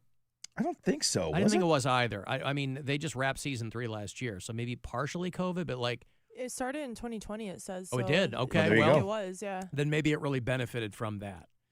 But not everybody was down with the tone of the show. It's a very similar tone to me as another show called Shrinking, which I just think is just an unbelievable show. It's also over there on Apple with Harrison Ford and Jason Segel. I struggled with season 2. The first episode just did not grab me. The second one, same thing. Shrinking? Yeah. The first season was so good. I love it all. I guess I'll try it again. If you're saying it's that good. But Brett Goldstein is in both. He's Roy Kent over there on Ted Lasso. But I think the guy who produces Shrinking also produced this guy, Bill Lawrence, Krista Miller's husband, she's in Shrinking. But and he did Cougar Town and Scrubs back in the day. I think he's the producer behind both of these shows, so there's a little bit of crossover. But for people who are way into Ted Lasso, that should make you happy. Now, if you're somebody saying, hey, I couldn't give a fat frog's ass about Ted Lasso, and I'll fight anybody who tells me they like it. Well, A, that's a little bit of an overreaction. B, you don't have to watch it. Al and I used to sit in our driveway and talk to grown men on my dad's CB radio. I was a 12-year-old girl. I wrote her in the break, and I said, what was your handle? And she said, Rabbit Foot. Anybody want to come get lucky? 12-year-old girl in the driveway. Oh, boy. Oh, and then your dad's fellow truckers find out. Hey, Frank, I've been talking to somebody who calls herself Rabbit Foot. Sounds like your daughter. We used to mess with them. Well, that them. can't be right. We used to mess with the guys. The town that I went to high school in was right off of the Massachusetts Turnpike. So it was always truckers, you know what I mean? Yep. So we would always, one of my buddies could do a really, really good girl impression, and he would do this. Why don't you get off this exit 7, big guy, and come? And he would do the whole thing, and then you'd see the truck get off and come down this hill. There was a grocery store and a whole bunch of other things. And there was nobody there, obviously, and then we'd all start laughing. I'm going to find you sons of bitches and kill you. And we would just laugh and laugh. Now, would you flash them your boobs as they drove by? Or? No, we would wait until they got into the parking lot, because then we knew like there was nothing they could do to us, you know what I mean? You start moving. They only get you if you keep that signal going. They'll know exactly where you are. Wow. I'm going to kill you, sons of bitches. That was like what we did on Friday nights. That's how fun we were. Get drunk in the parking lot. What do you guys want to do? Let's F with truckers. Let's get drunk in the parking lot of an Ace Hardware and F with truckers. They're just trying to keep America's business moving, Rob. I know. Yeah. There we were messing with, pretending to be lot lizards. I know. Did you tip cows too? I never did that. I never did either. But I did, my high school had a cow pasture kind of on a hill next to the football field. Mm-hmm. So people would do it. I just never was a part of it. There was a lot of cow tipping friends of mine who went to college in Wisconsin, but the bartenders never liked it when they said that.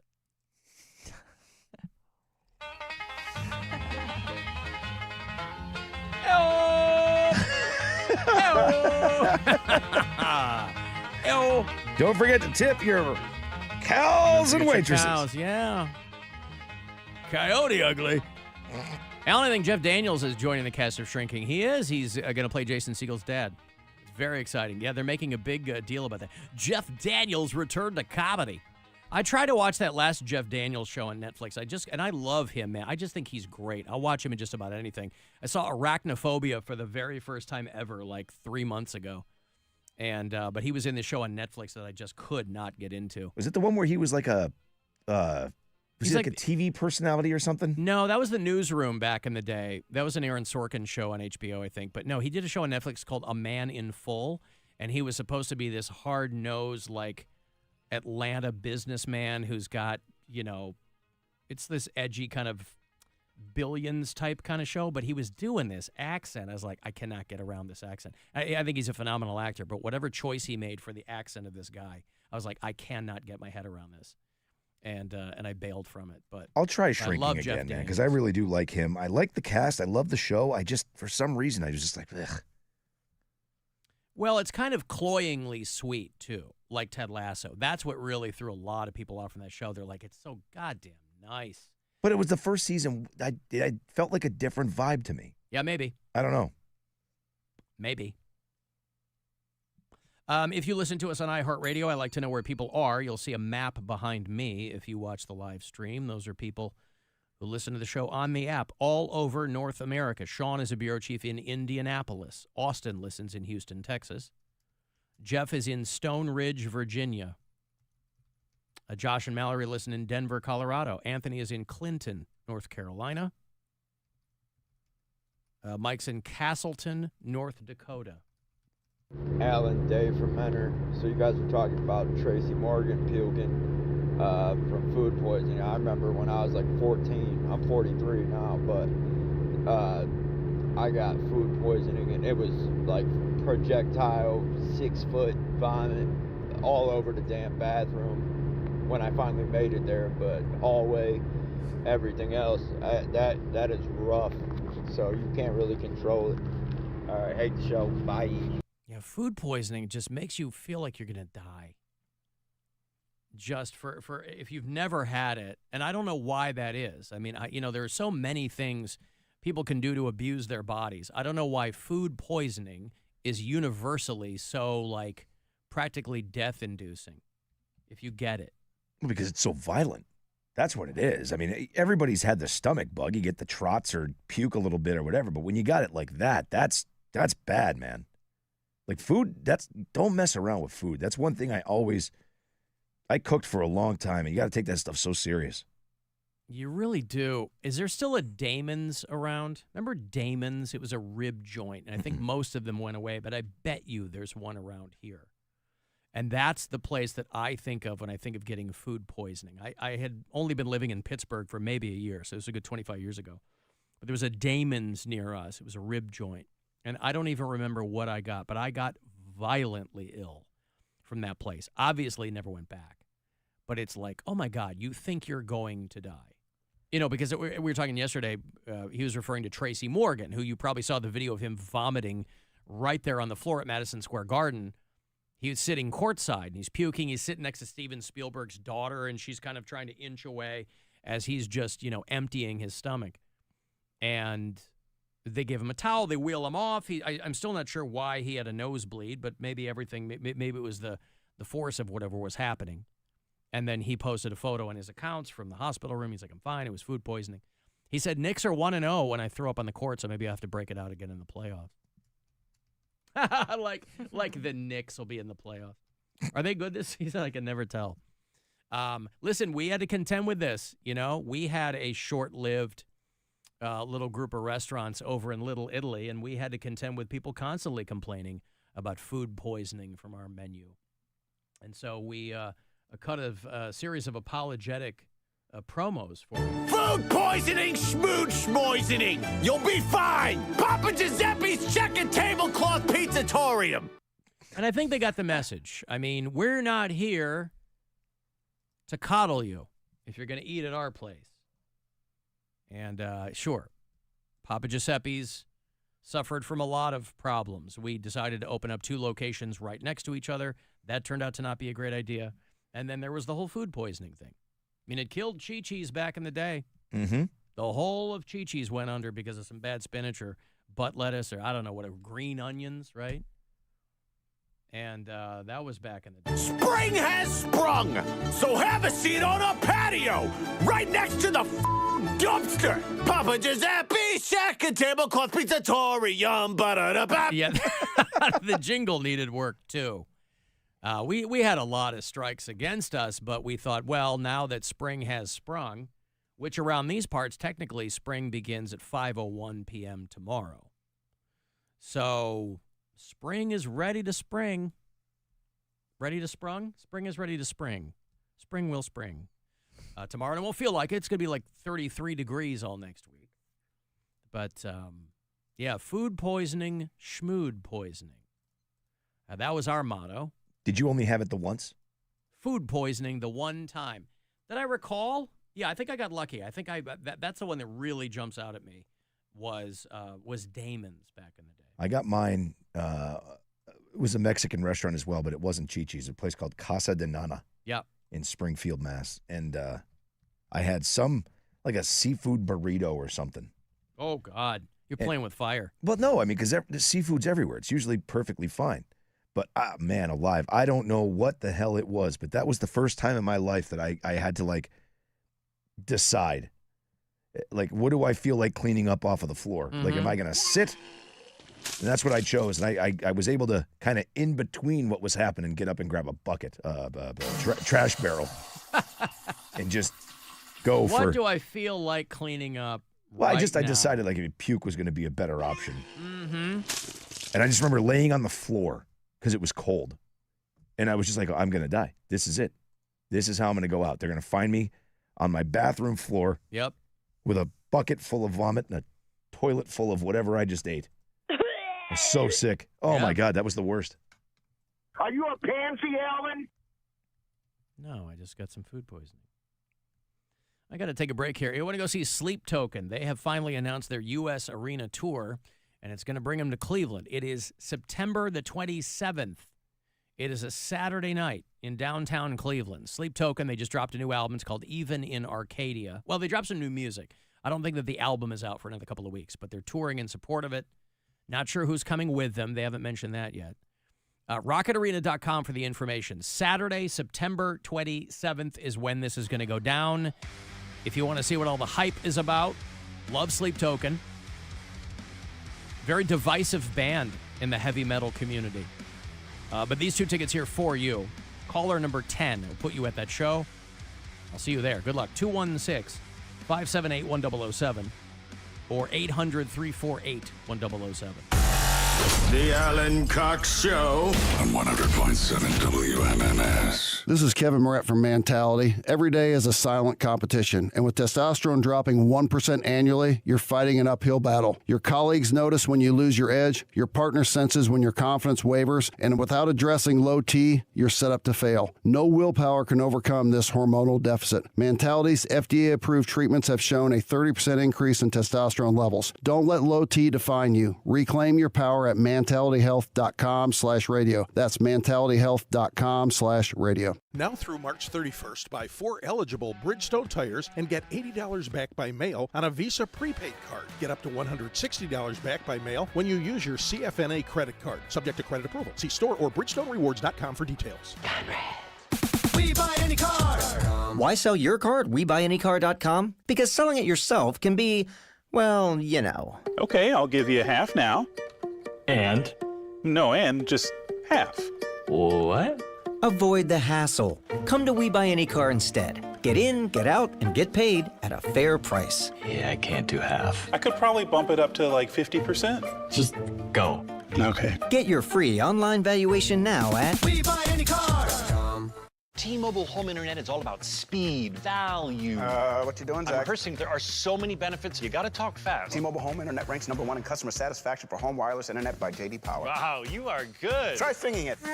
T-Mobile has price lock. They won't raise your rate on internet. Hulu and Paramount Plus on them. Get T-Mobile home internet all in for just $55 a month with auto pay and any postpaid voice line. Additional terms apply. For J.D. Power 2024 award information, visit jdpower.com/awards. What makes Mr. Hero so special? For starters, we've been a staple right here in Northeast Ohio for almost 60 years. The taste and quality of our food has customers hooked. Oh, and of course, the Roman Burger. I crave the hero. At Diamonds Direct, we believe luxury is an experience and not a price tag. Luxury is expert guidance. It's the selection of 10 jewelry stores under one roof. It's saving time on endless comparison shopping, and you'll only find this experience at Diamonds Direct. Our luxury showroom has it all backed by our lifetime warranties and our signature best price guarantee. Diamonds Direct is the perfect combination of luxury and value, so you don't ever have to compromise. Learn more at diamondsdirect.com. Diamonds Direct, your love, our passion. It's your lucky day, because at Speedway, there's a $5,000 winner every single day. All you do is shop with Speedy Rewards. Then play the in-app game for a chance to win $5,000 in cash. So you could win $5K today, or the next day, or the next day, or the next... Okay, you get it. New daily cash winners only at Speedway. Are you next? No purchase necessary. Ends 1/6/26 USDC 16 plus. For official rules and free gameplay, go to 5k-a-day.com/rules. Do you need a reason to get to Summit Racing this weekend? How about 10%? Save 10% off your total purchase at the Summit Racing Retail Superstore in Talmadge. From wheels to car wax, brakes to bumpers, Summit Racing has what you need for your muscle car, dragster, off-roader, or whatever else is in your driveway. Build it with Summit and get 10% off your total purchase this Friday, Saturday, and Sunday only at the Summit Racing Retail Superstore. 5 minutes east of Akron off I-76. Exclusions apply. Savings valid on retail purchases only. See store for details. Hey, it's Rover. Tax season is here.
We say yes. The Buzzard. The home of the buzzard. Buzzard. This is 100.7 WMMS. Cleveland. Call the Alan Cox Show. Cox. Cox. Is that with an X? Yes. 216-578-1007 or 1-800-348-1007.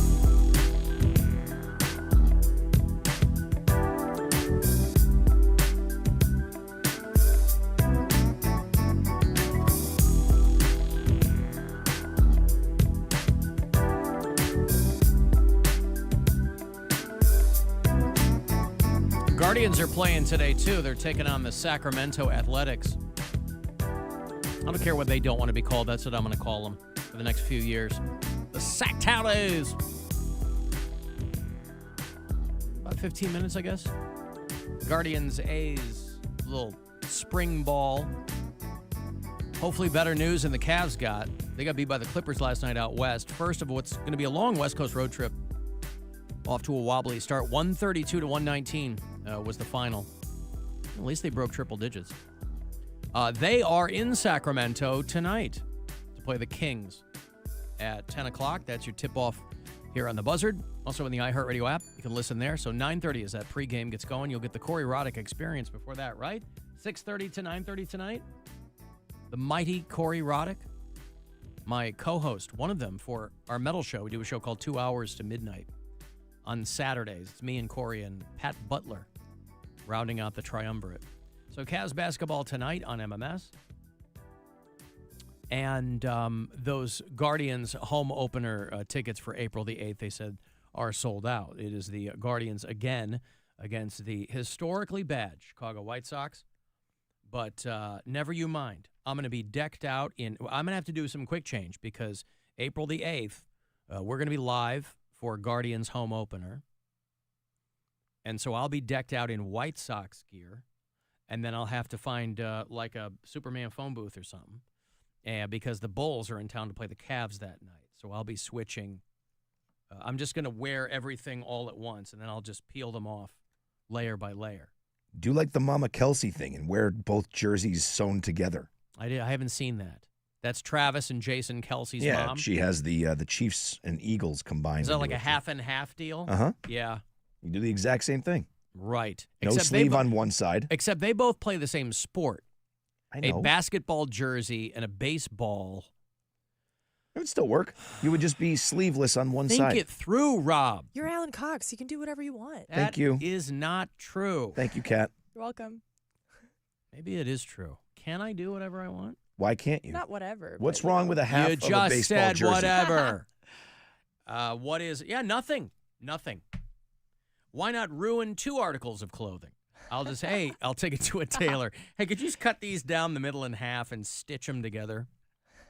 Well, because I don't have a baseball jersey. I have a White Sox hoodie that I wear because it's always cold where we are for opening day. And so I have my White Sox hoodie. And then I will probably wear my bedazzled satin 1992 Bulls championship jacket. Nice. That I just made up. But I'll have to dig through it. No, it'll literally probably come down to just a ball cap. You know, I always show up bedazzled. Almost Do you? always. Almost always. Oh, good for you. Cat shows up bedazzled. I always say a little sparkle never hurt nobody. That is true. And what a way to live your life, quite frankly. I know, right? Are you ever like we talked about this. Do you like to be put together when you leave? I mean, when you come in here, you always look great. Thanks. But do you ever like ponytail back, ball cap on, going to the store in sweats? I do whatever I want. Damn. She's like Alan Cox. That guy gets to do whatever he wants. Yeah. Yeah, but so that is a yes? Sure. I mean, it just depends. I mean, obviously I like, I like how it feels when I'm put together and go anywhere, but I'm not ashamed. Like, I'm pretty confident and comfortable with myself, so. Not ashamed. It's just like it takes more time.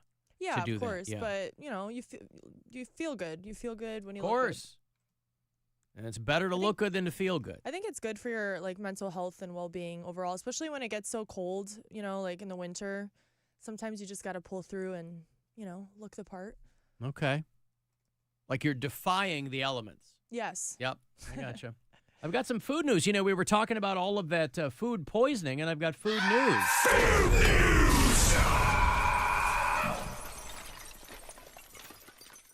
You know, the Nestle corporate campus is out there in Solon, Ohio. So the national press release this morning came directly from Northeast Ohio that they are recalling some of the Lean Cuisine and Stouffer's frozen meals due to a complaint that there might be the potential, boy, they were really dancing around this, the potential presence of wood-like material. They don't want to go, yeah, there's wood in our food. The potential presence of wood-like, what the hell is wood-like material? Anyway, they don't explain that, but they have recall numbers. I was reading this on Cleveland.com.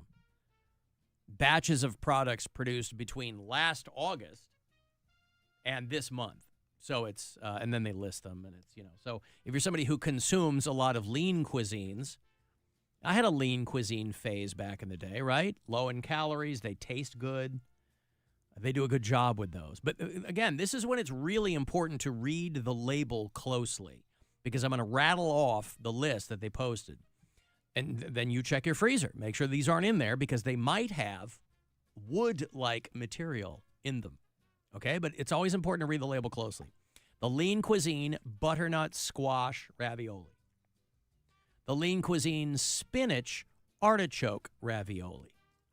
The Lean Cuisine Herb-Roasted Sawdust Risotto.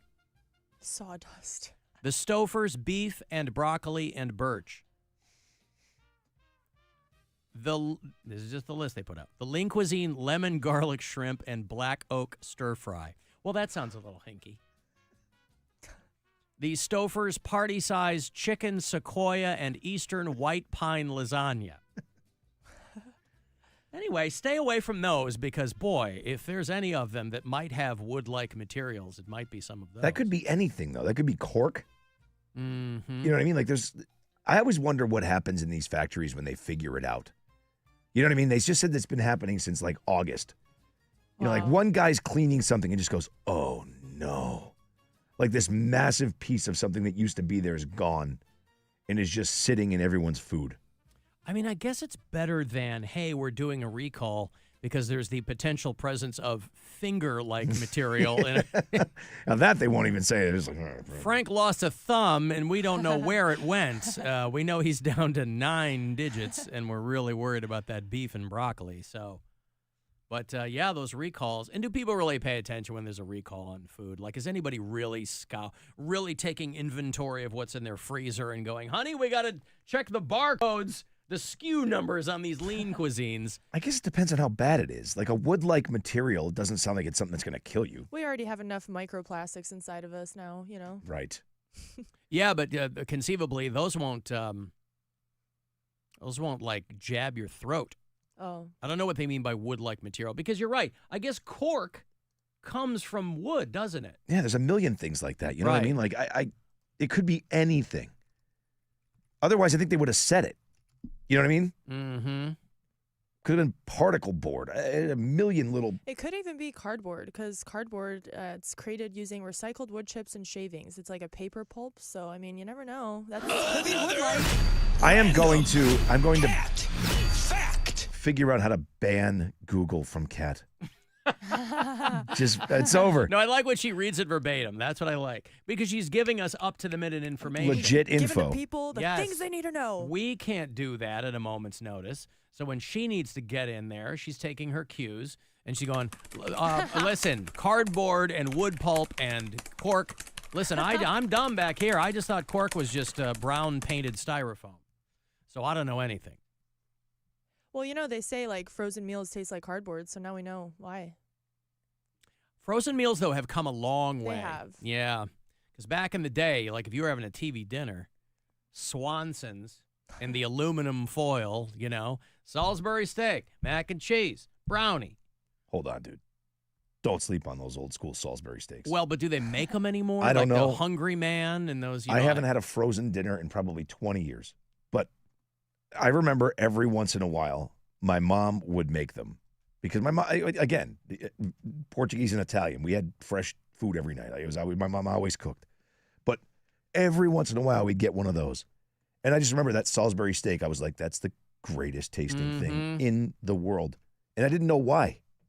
But yeah, I never dug like the desserts and stuff. Well, Like, because those are always it's gross. just pressed meat, right? Like it's in the shape of meat, and it's that pressed. gravy and I that mean- came with it. Oh, it's Yeah. fantastic. Once in a while, I'll have. I had one earlier this week. There's a Healthy Choice makes these things called Power Bowls, and they're a couple hundred calories, and they're pretty good. They make like a it's just beef and vegetables or whatever, a bunch of different ones.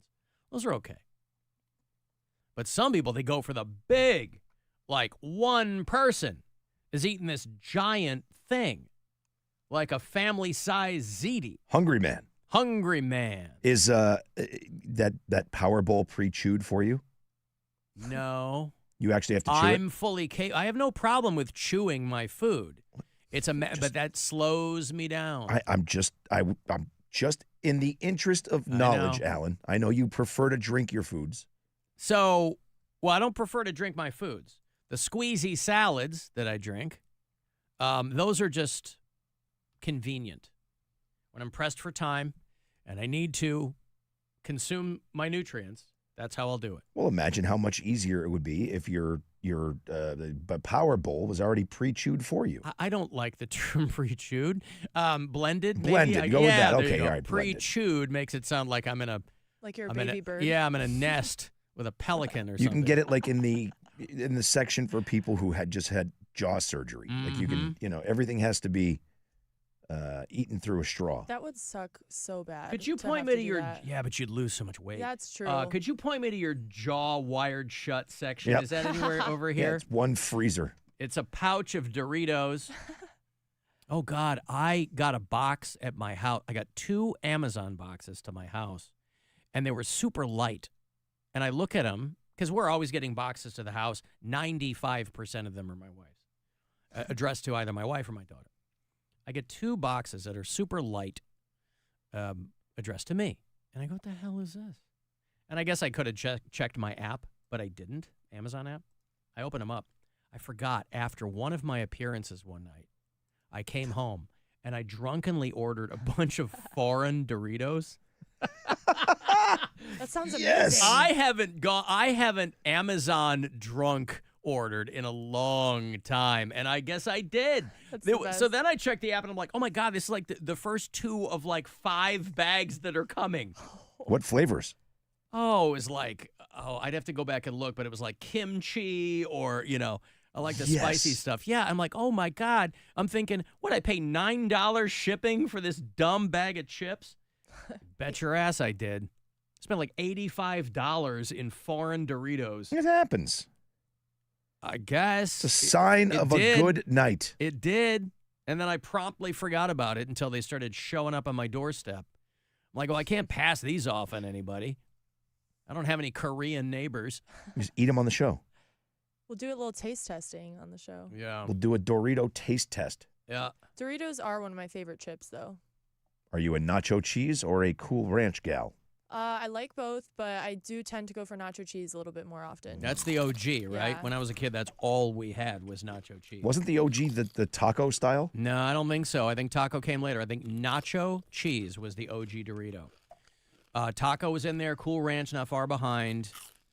But they have really tried to up their game with a lot. They just dropped cheeseburger and taco. And, I was in the Circle K, and there on the end cap, they had loaded taco. What's the one that comes in the purple bag? Oh, Spicy sweet chili. Yeah. Okay. I've never had those, but people say they're good. They're pretty good. I had no clue that Doritos has been around since 1966. The Google. Insane. She's on the Google. Another random cat fact. The first nationally available tortilla chip. The nationally available tortilla What chip. was- Before that, it was just a bunch of regionally available tortilla chips, locally available tortilla chips. Was nacho cheese the first flavor? I don't know. Oh God. The one thing she doesn't. I need the tell us time I about. need her Googling. I figured you were on like the Dorito Wikipedia. Mm-hmm. Anyway, also in food news, border officials are confiscating more eggs than fentanyl these days. If you had people trying to smuggle eggs into the United States on your bingo card, check that one off.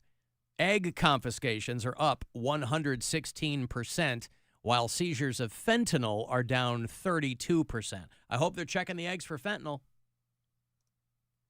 Dang. Now, again, egg prices at the wholesale level are going down. They've kind of controlled the bird flu outbreaks. Consumer demand's way down because eggs are so goddamn expensive. Now, you wouldn't know this unless you read an article on egg prices. So you'll see people who are like gargling Trump's balls or like, eggs are cheap. No, they're cheap at the wholesale level. You're still being overcharged at the store because they're trying to make up for the decline in demand. So yeah, they're getting them cheaper. Unless you're buying your eggs wholesale, those are about half of what they were last month. But at the grocery store level, yeah, you're still overpaying for eggs. But Trump's begging Denmark for help with eggs right now, by the way. Hey, could you help us with eggs? This is maybe why it's a good idea to not call everybody jagoffs and pussies when you're president of the United States, because you might have to go to them and go, hey, could I have some eggs? So, yeah, technically, yes, egg prices are starting to come down, but you're not going to know it for a while. But the good news is the fentanyl numbers are down. Oh, the fentanyl. So for those of you who love scrambled eggs and fentanyl for breakfast. Now you can't get it. I got bad news for you. They've also determined, scientists, lowercase s, they have determined unequivocally that the chicken came first, not the egg. Now, I always thought the chicken came first, and that's how you got the egg. Hey-o. Hey-o. Because they said the protein, which makes the egg shells, is only produced by hens. And my question is always, how are they finding this out just now? We've been looking at hens for, I guess nothing's discovered until it's discovered. But, and this study is not brand new, but still they're like, the chicken came before the egg because of this protein. So you can put that to bed. Your kids go, hey, if you have that all too important which came first, chicken or egg conversation. Most likely the daddy chicken. Mm-hmm. Yep. The mommy chicken didn't even show up. He's got to get his. If you know anything about chickens, you got to get theirs. Also, Huntsville, Alabama. We've got bureau chiefs there. One of them sent me the story about a Chipotle in Huntsville, Alabama. The corporation has issued an apology after somebody misspelled a sign on. Did you see the story about this? Misspelled a sign that was handwritten on the door. Chipotle, they wrote on there, no more vinegar, which they spelled Vinigger. Oof. Sauce. We apologize. And they're like, everybody's flipping out. There's a lot of stupid people. You'd think that they had seen the word vinegar on the bottle in which it came, but this is just some dummy working there who handwrote a sign, no more vinegar. I don't know, dude. It's Alabama. And they're stupid. It's Alabama. So what? Could be intent. I don't know. Well, okay. But Chipotle's like, oh, that we didn't. We're like, yeah, we know. Somebody took a picture of it, pass it around. It's some dummy who doesn't know how to spell vinegar. It's got nothing to do with Chipotle. It's got to do with people who don't know how to spell. Again, you think you'd look at the bottle. It's right there. But they had to put out this big statement. This is not reflective of our values. One of those, right? Boilerplate. Hey, we need to cut and paste that apology again and send it out. What happened this time? What one is this? The fighting one? No. You're never going to believe this. They spelled vinegar with a hard R.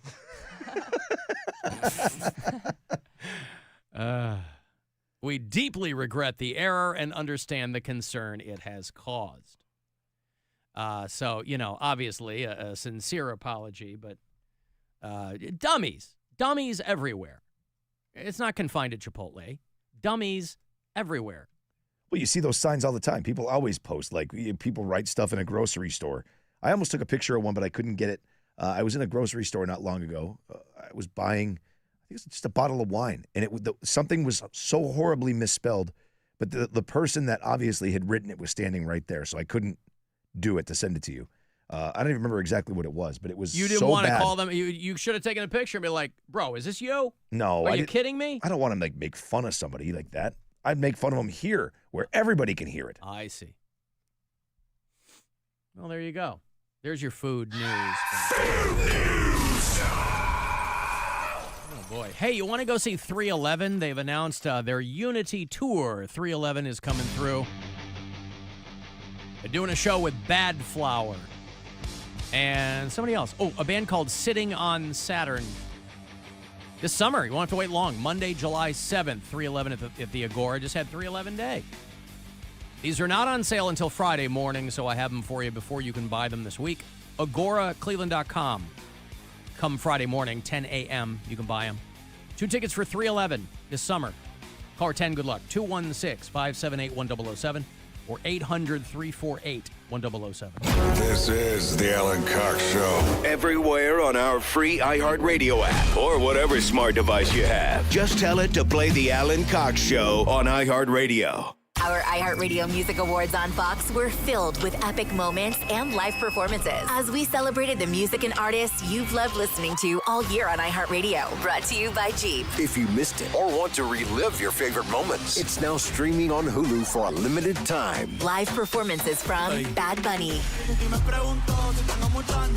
Billie Eilish, Glorilla, Kenny Chesney, Money Long, Nelly, and your host, LL Cool J. You guys ready to have some fun tonight? Plus, iHeart Innovator Award recipient Lady Gaga, Icon Award recipient Mariah Carey, Breakthrough Award recipient Gracie Abrams, and we're celebrating iHeartRadio's Tour of the Century Award, honoring Taylor Swift, the Eras Tour, with an exclusive television performance from the opening night show of her historic Eras Tour. Don't miss our 2025 iHeartRadio Music Awards. Streaming now on Hulu.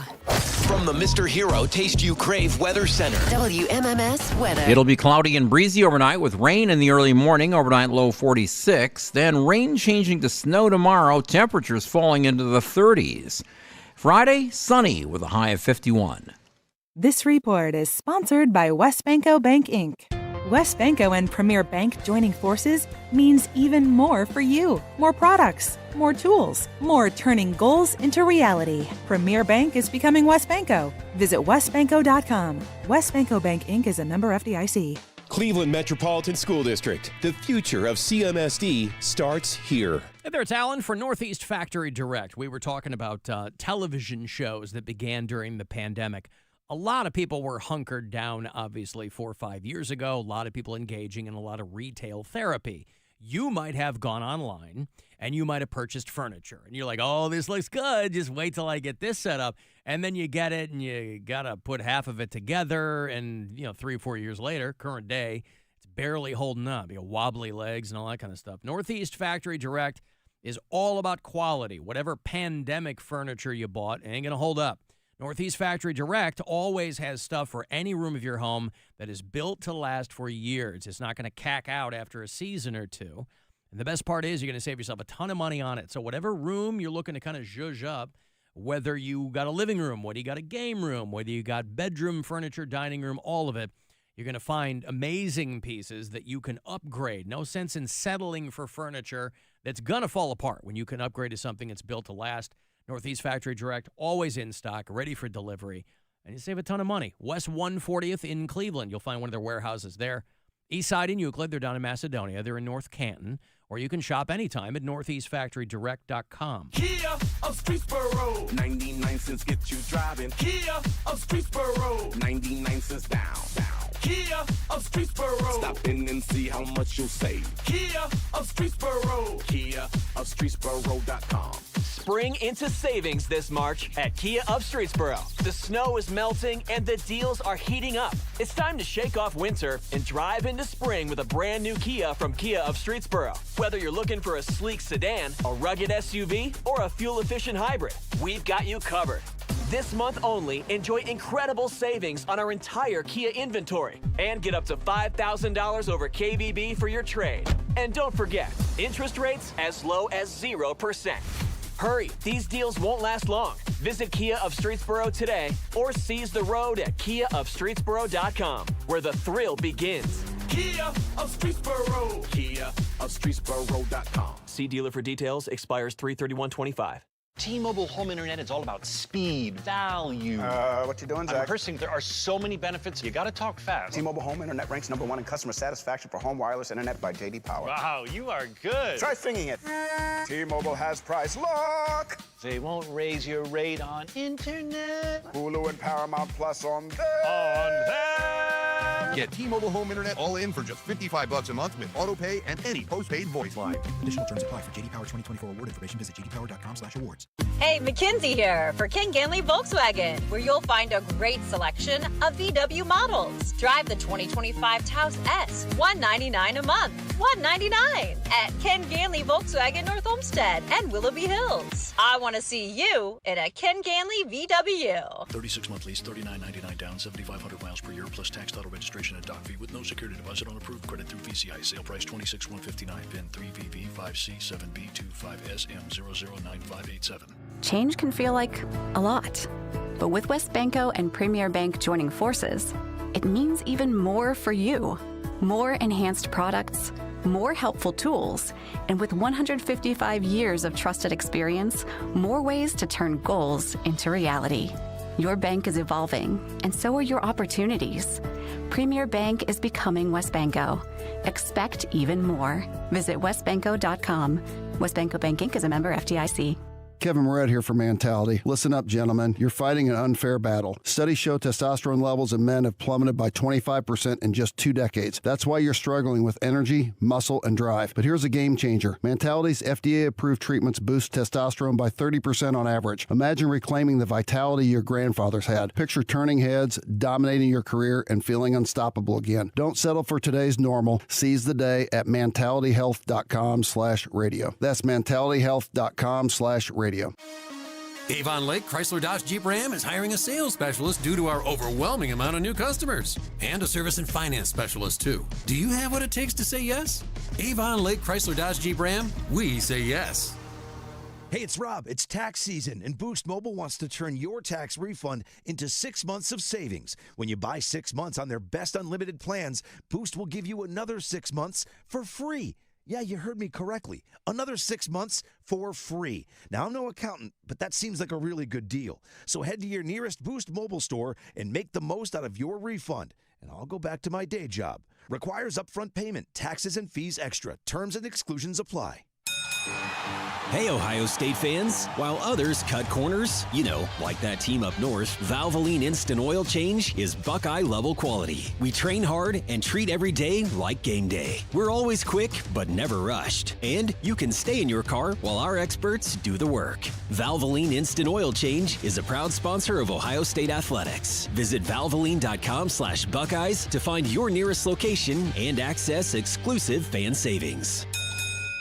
Prescriptions require an online consultation with a healthcare provider who will determine if appropriate. Restrictions apply. See website for details and important safety information. Price varies based on product and subscription plan. Hey guys, let's talk ED because millions of men experience it. But not everyone can access or afford treatments like Viagra. Hims can help. Through hims.com.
Boy, I went down the Doritos rabbit hole in the break. Somebody texted me, devotion to accuracy. The first Dorito was toasted corn. Yep. And then taco. Did you go down the rabbit hole too? I did too, yeah. And then nacho cheese. Doritos in order of existence. This person texted me. Which apparently the slight taco seasoning was considered bold during that day. Bold. And they were invented at Disneyland first. The toasted corn was considered too bland and not spicy enough for what was perceived as a Mexican snack from Frito-Lay. So then they did the taco. Then they did the nacho cheese in 1972. The short-lived sour cream and onion discontinued in the early 80s. Late 70s, they had a sesame seed flavored chip. Yuck. What? Cool Ranch made their debut and was also a big, big deal. In the UK, it's called Cool Original. In the rest of Europe, it's called Cool American because ranch dressing is not really a thing in Europe. Cool American. Hey, let me get back at them Cool Americans, all right? Taco Bell Taco Supreme, Pizza Hut's Pizza Cravers, all kinds of different. Jumpin' Jack Monterey cheese and spicy nacho. Okay, so corn, taco, and nacho cheese. All right, well, there you go. Hey, listen, the OG Fritos, it's just corn and salt and oil, boy. You can't go wrong with an OG Frito. I like those. I love a good dipping chip. You know, like the Fritos has the scoop? Scoops. That's what they're called. I'm not a dip guy, but if somebody puts a bag of Ruffles in front of me next to a thing of French onion dip, I will house the entire thing. Yes. Just I plain will house Ruffles? all of it. Yes. Plain, like a party-sized family bag of OG Ruffles and French onion dip. Like hell of a good onion dip. I know everybody down here puts their hand down their pants for Lawson's. A hell of a good. And I'll plow through the whole thing. I won't feel good about myself. I feel like I have betrayed my very nature. And it don't happen often. Maybe twice a year. Well, there's one massive reason why. Why is that? Because Ruffles have ridges. Is that what it is? Yes. All right. Well, right. I bet one of the times per year is like Super Bowl time or something, isn't it? No. No? It's completely random. Okay. No, completely random. I'll be in the store, and I'll peep some Ruffles, and I'll go, is today the day? Is today the day? And usually... Am I going to get wrecked today or what? Wow. Erect. Ooh, that was... Not I didn't realize what happened there. Not that. No, not erect, but, you know. It moved a little. It did. Moved a little bit, yes. If you listen to us on iHeartRadio, on the app, if you listen to the show live, you can drop little messages for us. People who want to say hi occasionally. Hey, Alan. Hey, Kat. Hey, Drunk Sue. Hey, Gaylord. Hey, Dick from Dayton. Hey, Members Only Dave. Hey, Corey Roddick. Hey, Kat's parents. Hey, Satan. Hey, Ghost Bag. Hey, Woody. Hey, Stripper Scott. Hey, Josh in St. Louis. Hey, Brian. Hey, Mike from Parma. Rob. So, God damn it, I forgot what I was going to say. See? Well say hi done. To everyone. Yeah. Well Walk done. with me, sunshine. It's a skippity-doo-da-da day. I'm the happiest girl in the whole U.S. of A. Your Cleveland Cavaliers are in Sacramento tonight. They're licking their wounds, boy. They've lost 2 in a row, which means the sky is falling if you're a Cavaliers fan. They are now at, are you ready for this? 56-12. Oh, God. Although, no joke, does that mean that they have been leapfrogged by the Oklahoma City Thunder? No, they're neck and neck. They're both at 56-12. Okay, so the 2 in a row has put them completely even with the Thunder. 132-119 was the unfortunate end last night there in L.A. Our Cavs are playing the Kings up the road tonight in Sacramento. 10 o'clock is your time here on the Buzzard, so 9:30 is the pregame with Mike Snyder. And you can also listen on the iHeartRadio app, of course. Now our bureau chiefs in Sacramento, because we do have them. I hope you guys are hip to the fact that the Sacramento Grilled Cheese Fest is coming up soon. I'd go to Sacramento for that. For grilled cheese. I'm not a grilled cheese guy. I like it when you dip it in tomato soup. Tomato soup. That's what everybody says. So you wouldn't eat one by itself? I mean, No, I would. Okay, but you're it's picky better. about the bread. People are like ciabatta. People get fancy with it. Maybe it's the fanciness that would draw me toward it, because I have no problem with, I guess, tomato soup. But the grilled cheese is too much butter and. I've noticed that grilled cheeses these days, they are really overcomplicating them. They're putting so much stuff in it, and then it ends up being a panini practically. Well, that's what Melt kind of hang their hat on for a long, long time, before their, I was going to say untimely demise, but it was probably inevitable. But the grilled cheese, there's only so many different ways you can do it, really. And then you're right, it becomes a panini. But anyway, the Sacramento Grilled Cheese Festival, now in its umpteenth year, and they're proud to announce that they're bringing in the National Wrestling Alliance this year. Oh, God. Because what goes better with grilled cheese than throwing guys off the turnbuckle there? This is an adults-only event, by the way, because there's a lot of drinking going on there at the Sacramento Grilled Cheese Festival. And they've got games, and they've got, they do, of course, they've got a kids' day. But, our bureau chiefs out there in Sacramento, this is like a high point of their year.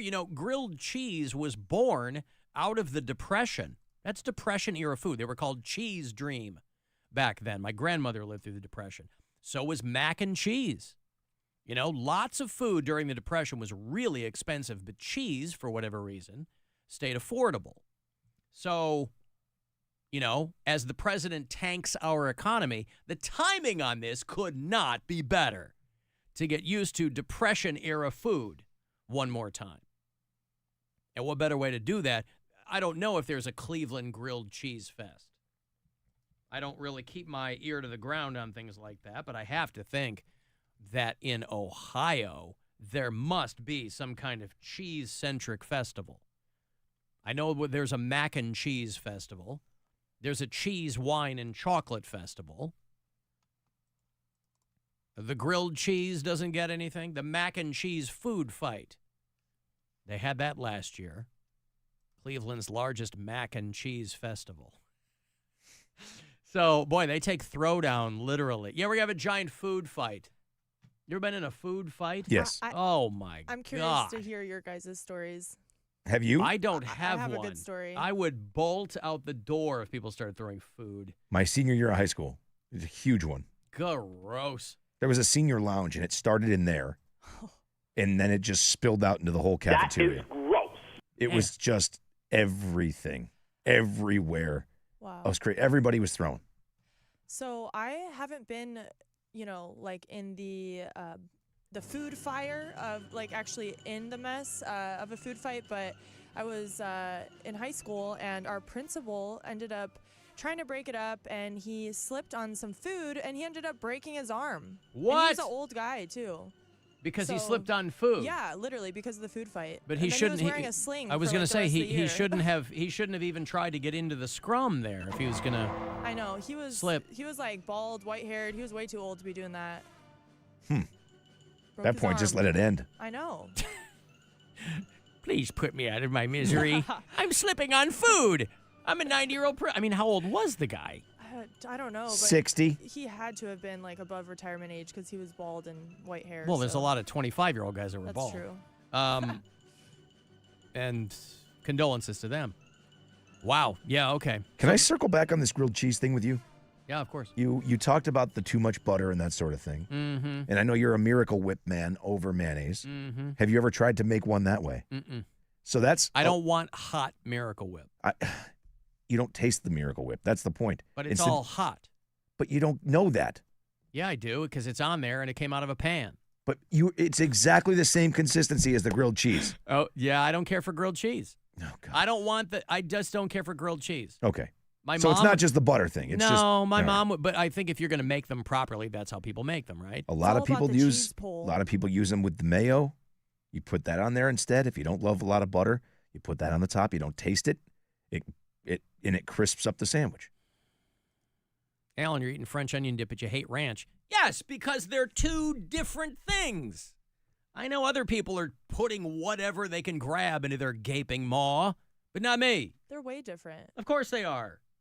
I don't care for ranch. It's like buttermilk or something. Oh, God. I'm not a huge ranch person myself. I don't Stop understand it. the craze. No. We have giant Come on, my Rob. wife likes it, so we have like giant jugs of ranch powder in our house. I'm like, you have 100% of that at your disposal. See, like with wings, I'm always like, if I'm gonna have wings, I'm always gonna have the blue cheese. Like that's if I'm gonna dip them in anything, that's you what don't I'm dip gonna your have. pizza in ranch ever? No. Well, I'm clearly from the Midwest. No, I think that's a lot of people do that. nationwide Yeah. thing. A Yeah, lot of people do that. my kids will do it. I just don't care for ranch for some reason. Alan, did Kat describe her principal as bald with white hair? Yeah, like, he was... You're talking about his pubic looked- hair. You saw his pubic hair is what you're trying that's to... funny. Kat Which, saw her principal's pubic hair. Big crop of white by the pubes. way, that food fight, apparently it was covered by the news. It happened in 2010, so you guys can find that article out there. You can it's on the news. It was reported, like, on the news. It happened in 2010, and there's an article out there.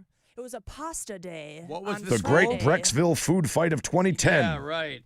I guess so.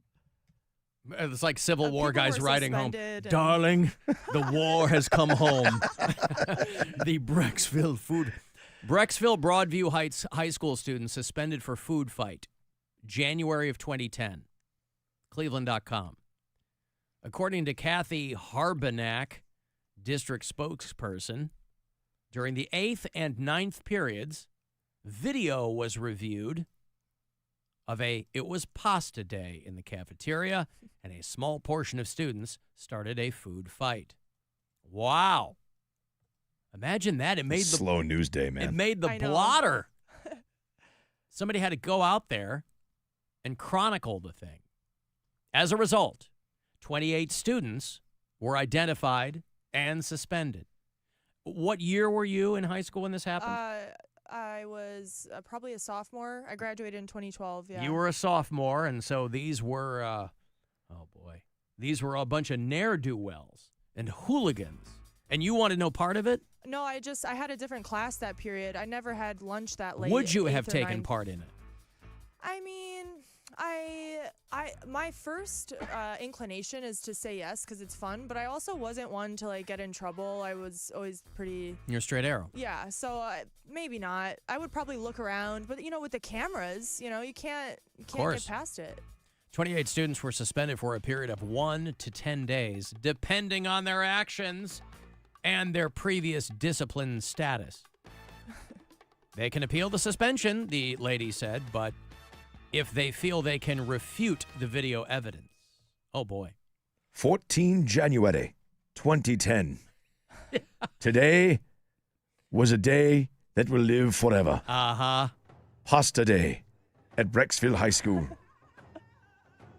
All of a sudden, Chad decided to toss his bowl, which led to Jimmy tossing his bowl to Stephanie, who tossed the bowl at the principal, where he fell and busted his arm. Dear Mama. Dear Mama. Don't know if I'm going to make it, Mama. It was horrible. They're whipping CD in my head, Mama. Elbow macaroni. There's Parmesan everywhere. Parmesan everywhere. There's bodies dropping, Mama. Why couldn't this have happened on Hot Dog Day? Yeah. Can you imagine that? Flying dogs everywhere? Be better Just than get nailed pasta. in the face with a hot dog. Oh, Somebody gets it would be done. fun whipping hot would be dogs. I mean, funny. that's a sacrilege, but that would be more fun. You beaning your boys in the face Yeah, with hot pasta's dogs. messy. I wouldn't want any part of that. As long as you're whipping clean hot dogs. That's the thing, right? Like you wouldn't want to throw a hot dog with the works at somebody. That'd be a problem.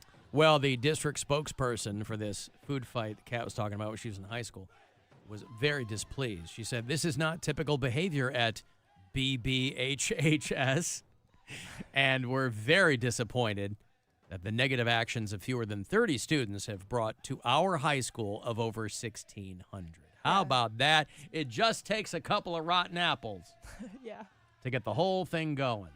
It was just crazy because that whole year he was wearing a sling. Like, that was just that lasted a while. He was old. Mm-hmm. He broke his arm in like a million pieces I'm or pretty something. sure he retired the year later. He was like, I'm done with this. I'm taking my bald head and my white hair, and I'm going home.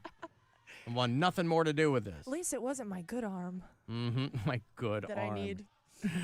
Mama. Mama. I done it now, Mama. This is my small hand. They sending me home, Mama. They got pasta sauce spatter experts in there that determined unequivocally. They got forensic files people in there, Mama. They determined that I was throwing meatballs at my friends. They could see by the angle I was, in fact, the one that fired the first shot, Mama. That's right. They found out that I had ziti residue on my fingers. It was lasagna, Mama. What was I supposed to do? You know I'm partial to the raviolis. I mean, if it had been cacio e pepe, they wouldn't have had nothing on us. It's all that red sauce, Mama. If only it had been vodka sauce, I'd be hanging out with you right now. Anyway, okay, well, that's fun. Food fight. I'll tell you what, things are wild in schools. I was reading about this teacher in Indiana, a married teacher, who asked, this is a woman named Brittany Fortenberry. She's 31, and she's facing all kinds of charges.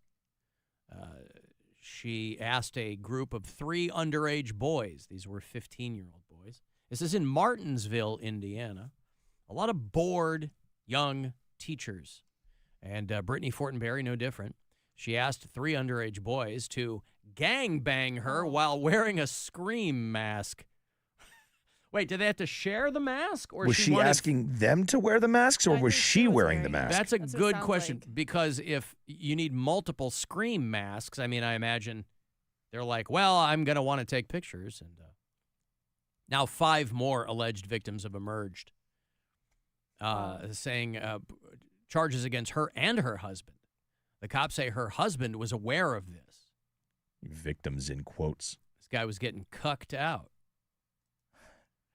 So, yeah, these teachers. Guys, get your scream masks. One of the moms told the cops that her son had been groomed by the teacher.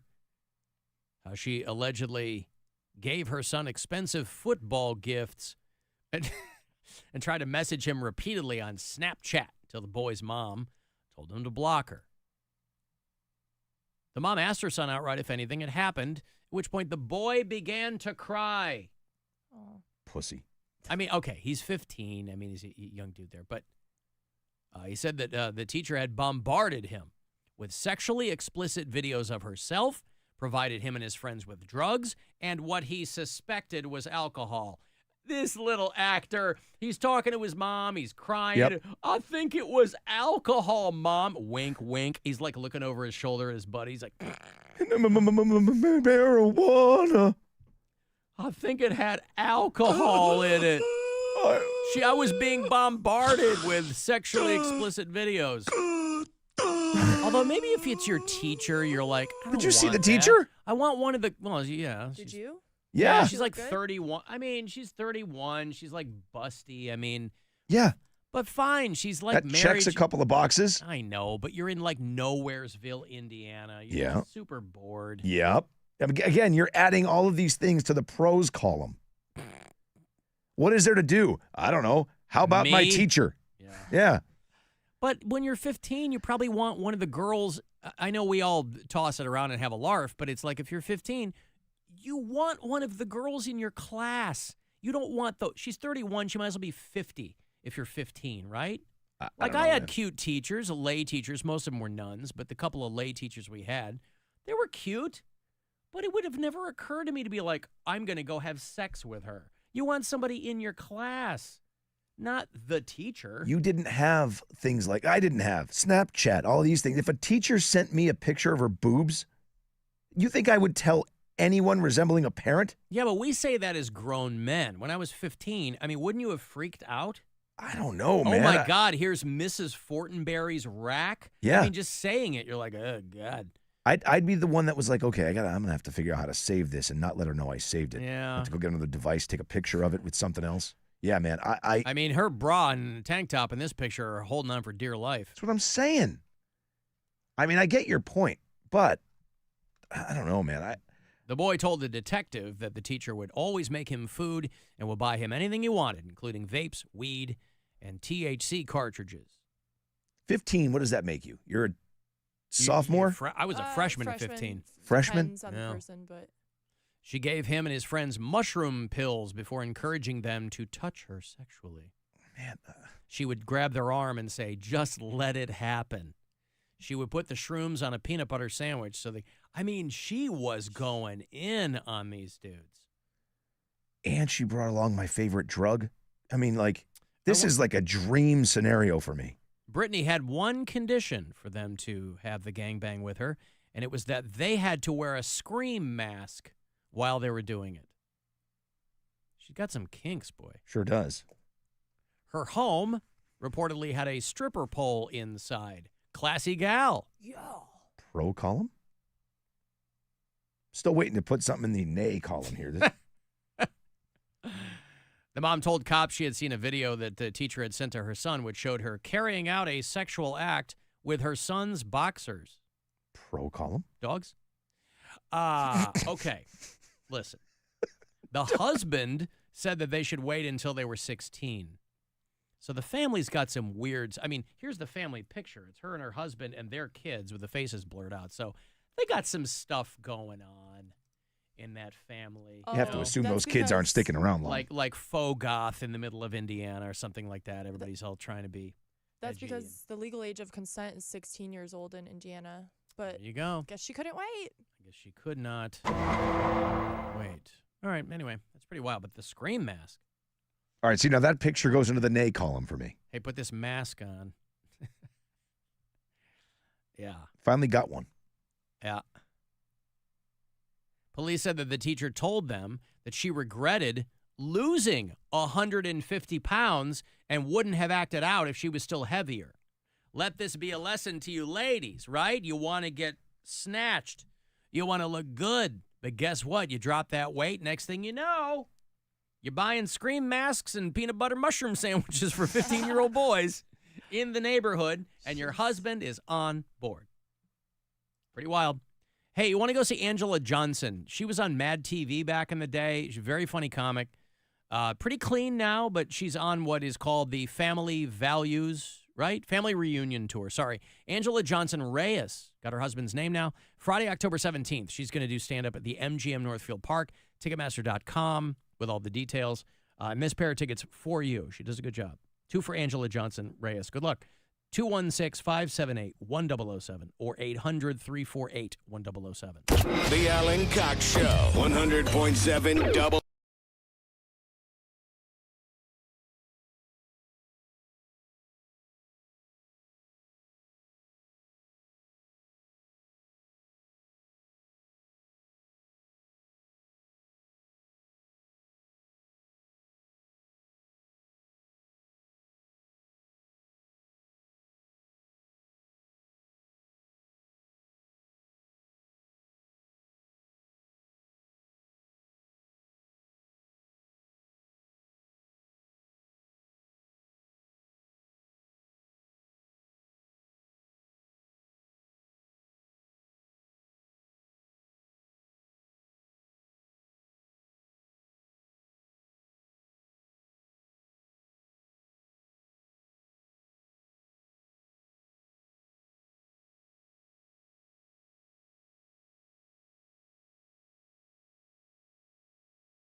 Call the Alan Cox Show. Alan Cox is the worst drive time personality I've ever heard. 216-578-1007 or 1-800-348-1007.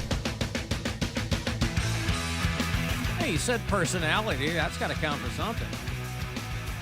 Thank you, sir. Cavs on the West Coast tonight. Lost 2 in a row. Playing the Kings tonight. 10 o'clock. Live on WLS.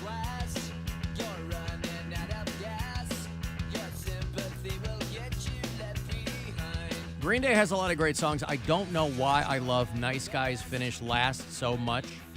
Fun to play. Great song. Anytime I think of a random Green Day song, it's always Nice Guys Finish Last for me. But What was this on? this was on Nimrod, wasn't it? Was it? I thought so. It's always so hard to tell with them because they've sounded the same for so long. Yes. I think it's on Nimrod. It is on Nimrod. Nimrod. 1997. Yep. I was partial to Dookie. Dookie's great, too. Such a good album. Yep. Dookie's kind of where that really kind of blew them up, obviously, and a lot of hits. But and I'm not a huge fan of the Nimrod record, but I just love Nice Guys Finish Last. I think it's a great song. Green Day going viral today because they won. Was this last night? I think so. The iHeartRadio. Or no, it was Monday. The iHeartRadio Music Awards. They won Alternative Artist of the Year. You got to wonder how it makes younger bands feel. Love Green Day, but they're 35 years in. Still relevant. I mean, you know, we just went to go see them. It was my daughter's first concert. We went to see Green Day and the Smashing Pumpkins in Pittsburgh back in September. It's fantastic. Speaking of the Pumpkins, Billy Corgan's family just welcomed a new baby today. Oh, okay. He had one? Yeah, well, his wife, but yes. Right. Okay, good. No, yeah, their third, I think, said third daughter. He's performing the music of the Smashing Pumpkins at the Chicago Lyric Opera. That's like a big, big deal for him because he's a Chicago guy. He grew up going to the Lyric Opera, and he's like to be asked for the Chicago Lyric Opera to be playing him playing with the symphony or whatever, playing those Smashing Pumpkin songs, you know. Because there's some bands where you really got to change the songs. You know, Metallica did S&M, and that was good. I mean, but you kind of had to change a lot of the composition of the music to make it work. Smashing Pumpkins have always had very symphonic vibe to their music. Yep. Lends itself to that. Anyway, Green Day, people laughing because Billy Joe Armstrong went up there to accept, and his acceptance speech was Mark Wahlberg's from the movie Boogie Nights. Right? Word for word. I don't know what to say. Wow. I guess the only thing I can say is I'll promise to keep rocking and rolling and making better films. You know, it seems we make these movies, and sometimes, you know, they're considered filthy or something by some people. I don't think that. Mm-hmm. So he read Mark Wahlberg's speech there from Boogie Nights. Do you think people caught on to it? Think I people knew don't. what was going on? No, I think that's why I ran the split screen for you. Because Absolute perfect troll. It is one of the most well done. I wouldn't even call it a prank, but little hidden thing of all time. That is fantastic, and I love. Sorry, go ahead. No, I was just saying I love that he did it with iHeart.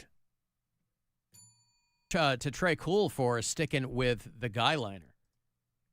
Good for him.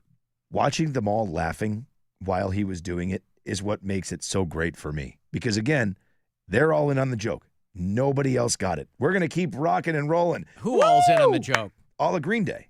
Right. Well, they know what he's doing. I was going to say, I wonder how many people in the audience, you know, they cut to Mike Shinoda and the girl from Lincoln Park. You know, Boogie Nights was 1997. Yeah. So when they cut to Lady Gaga, she probably knows. Did she win some Trailblazer award from iHeart? Is that why she was there? Yeah. But again, this is what these award shows will do, and I think we're no different, right? As you try to get, I mean, listen, there's no surprise as to who's going to win these things. So they're like, hey, Green Day, we need you to show up, and we'll figure something out for you. Well, I was going to say, like, this company has a cot set up for Green Day, so. Yeah, that's what I mean, right? So, yeah. Hey, we'll do something as a company for you or whatever. And you get these guys to show up. They get Gaga to show up. They get Mariah Carey to show up, right? And they put on the award show, and then Green Day trolls them. I think it is fantastic. Lady Gaga, right? Yeah, she definitely had no idea. Gaga. She's engaged. Lady Gaga? Gaga. Yeah. Lady Gaga. Lady Gaga's engaged. Yeah, she had no idea what was going on there for sure Mhm. because, I mean, you could see no one was laughing. They were just cheering that they were saying these ridiculous things. Kat, have you ever seen the film Boogie Nights? No. You don't know what it's about? I mean, they're boogieing, aren't they? In a way. So? Yeah, they are. They They're doing in a way. They're doing the tube snake boogie, if you remember. No, it's a movie about, it was early Mark Wahlberg, early Philip Seymour Hoffman, Heather Graham was in it, John C. Reilly. I mean, it's a murderer's row of people who would go on to be like really, big deal. But it was Burt Reynolds was in it, too. Burt Reynolds, yep. It was a movie about porn actors. Was it set in the 80s? 70s, I think. 70s, Because he was supposed to be John Holmes. Right. That was the, yeah. There you go. Johnny Wad. Yeah, you should watch Boogie Nights, Kat. I will. I'll put it on my list. And then tell us what you think. Cool. What else is on your list? Oh, I don't know. I got to look it up. Every single movie we've mentioned since she started. But No, hey, I don't think she's been keeping a list like that. No, I know. Think of it as an opportunity. You get to teach the newer generations. Right. Yes. Tucson, Arizona. That's how they do it in Tucson, Arizona. Yeah, the younger generations. Sure. Set in the San Fernando Valley in 1977. There you go. He's Eddie Adams, and he changes his name to Dirk Diggler. And there's a huge reveal at the end of the movie when when he whips it out. A very huge And that was like reveal. prime Mark Wahlberg. I mean, granted, he still works out a ton, but Yeah, he was. I mean, he's around my age, so he would have been 26, 27 years old when he did that. Heather Graham was Roller Girl, Julianne Moore. I mean, everybody in it. The Don Cheadle subplot is awesome. Mhm. Yeah, everybody in that movie is great. Now I want to watch Boogie Nights again. William H. Macy. That's a great movie. Got a very dramatic turn. Yeah. And yeah, peak of her powers, Heather Graham. Good God. Yeah. A couple of actual porn stars were in it, right? Nina Hartley was playing William H. Macy's wife when he goes in the bedroom with a gun. And it's hard to believe Philip Seymour Hoffman has been dead for over 10 years. That's crazy. He was so great. yeah. When I first moved back home to Chicago, probably 2006, there was a movie. It was him and Ethan Hawke. It was called Before the Devil Knows You're Dead. And I was kind of getting, I hadn't even like moved into my apartment yet. And I just went around the corner to this movie theater that was showing it. And the opening scene of the film is Philip Seymour Hoffman banging Marissa Tomei. And I'm like, all right, you're asking me to suspend my disbelief because this is but somehow you got your head around it. Yeah, but it was early PSH in Boogie Nights. Leslie called the After Hours line, 216-986-8903. Alan, old clip rattler, Kat, it's Leslie. I wasn't able to stay on hold, but you guys were talking about Depression-era foods. You're talking about grilled cheese and why was cheese so cheap during the Great Depression, whereas everything else skyrocketed. It's going to sound like a crazy conspiracy theory, but it's real. The government has secret cheese caves. I guess they're not really secret, but it's a real thing because of the U.S. dairy sector. They were making too much, and they would have completely gone under. And so the government bought all of this cheese and then would dole it out. You can look it up. It's a real thing. I went on a Reddit deep dive because it was it was one of those threads where it's like, oh, what's something that sounds like a conspiracy theory, but it's true, but legit government cheese caves. Look into it. Love you. Bye. I know you wanna do it. You know I wanna do it too. Out here on the dance floor. We can make sandwiches. You can be the bun, and I can be the burger girl. I know you wanna do it, so we can make sandwiches. So make make your thighs like butter, easy to spread. And we can make sandwiches out here on the dance floor. Come on, we can do it. Yeah, we can make sandwiches. So the government cheese comes from secret government cheese caves. That's what Leslie was saying? Yes. In Missouri, the Show Me State. The cheese Fort Knox. Right. Are they going to go there and prove all the gold is there too? You know, Elon Musk. We want to prove the gold is at Fort Knox. Really taking care of the important business of the United States. Are they going to check our strategic cheese reserves? That's probably not a place you can go and tour, right? I would imagine It not. sounds like it would be, you know, you go like the Mammoth Caves in Kentucky. I wonder if you can just go tour our strategic cheese reserves. How about that? All right, thank you, Leslie. I appreciate that. She did all the deep dive and the work on that. This is what I play when I'm in the kitchen making grilled cheese and I'm buck naked except for a Kiss the Cook apron. Open in the back, of course. But I wear it backwards, so open in the front. 1.4 billion pounds of cheese. Mm-hmm. Billion. This is real. Well, I I've took heard her of at the her word. government Yeah. cheese thing.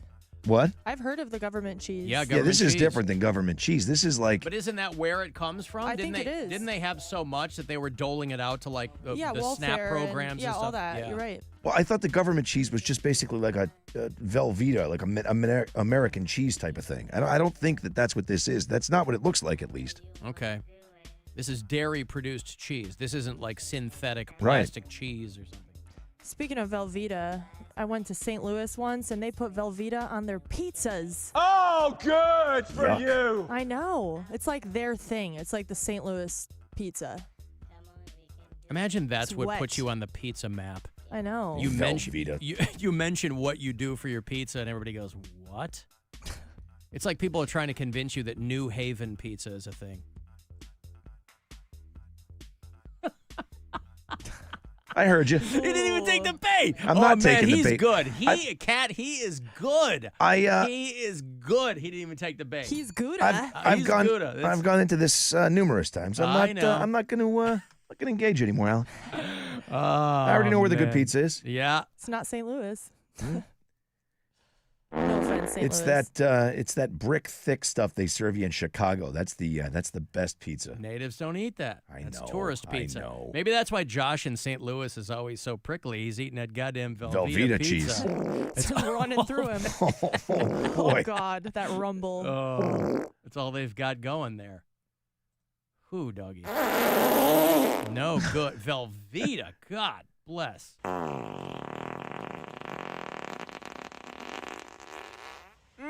Any cheese that doesn't have to be refrigerated, you should be a little bit nervous about. Yeah, I just remember it was too liquidy. I was like, what the heck? But, when in St. Louis. When in St. Louis, try the Velveeta pizza. Was it Velveeta or was it Cheese So Whiz? everybody says, it's Velveeta, but apparently it's called, it's a mix. It's similar to Velveeta. That's why everybody says that. Okay. Why St. Louis is in love with America's weirdest pizza is what this article in USA Today says. Moderately similar to Velveeta all over their pizza. Wow. Like a giant cracker with cheese whiz on it. Ugh. Yeah, exactly. Wow. I hate Cheese Whiz. I don't know why people like that so much. I don't think I've ever had it. I don't think I have either. Cheese Whiz? Yeah. I think it was like when was it popular?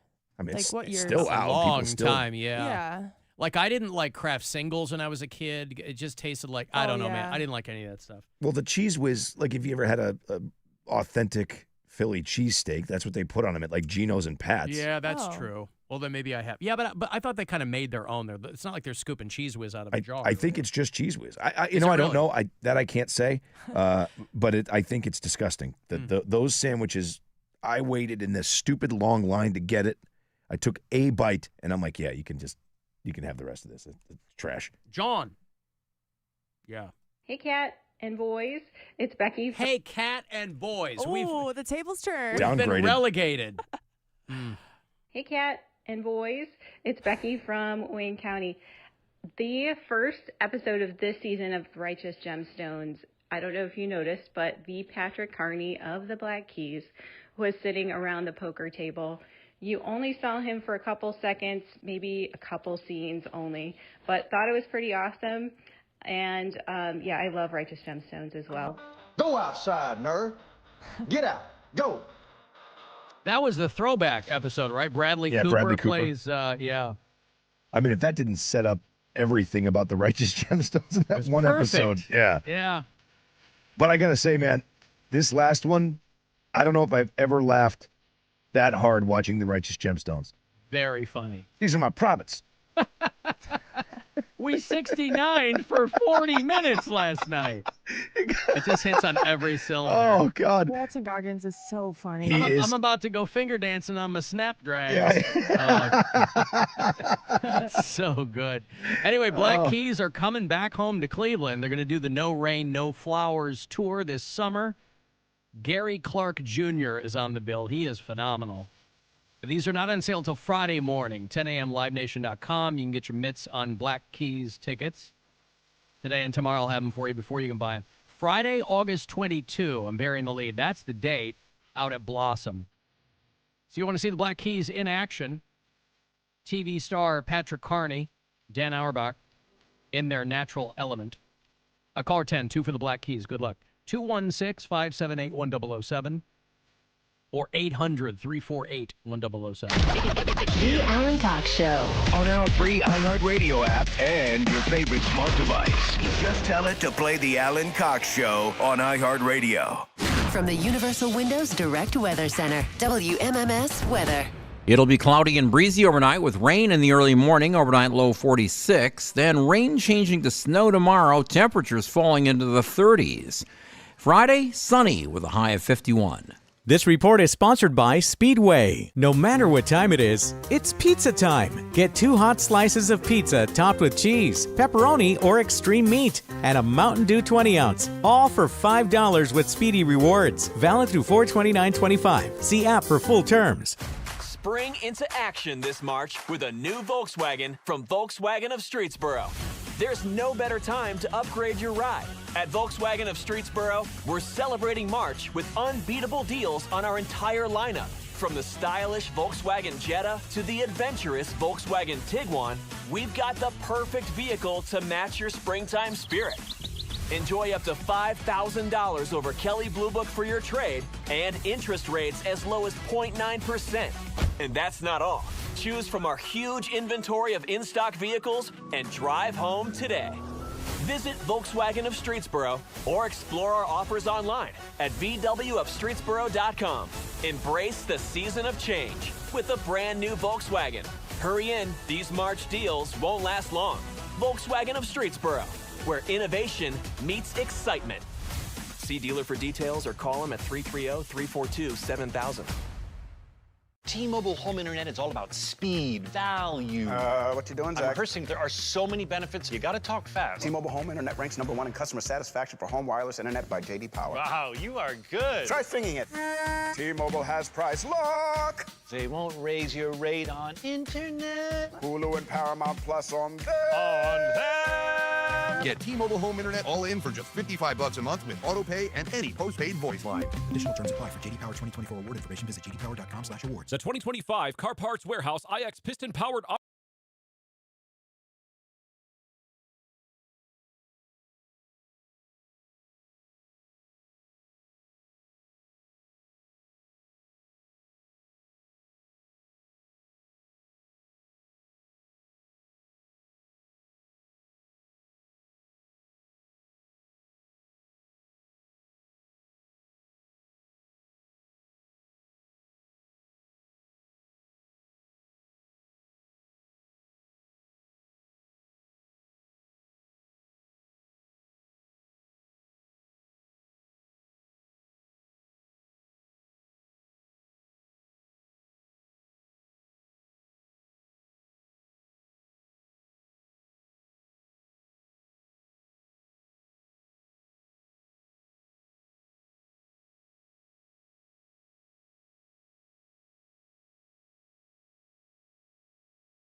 WMMS.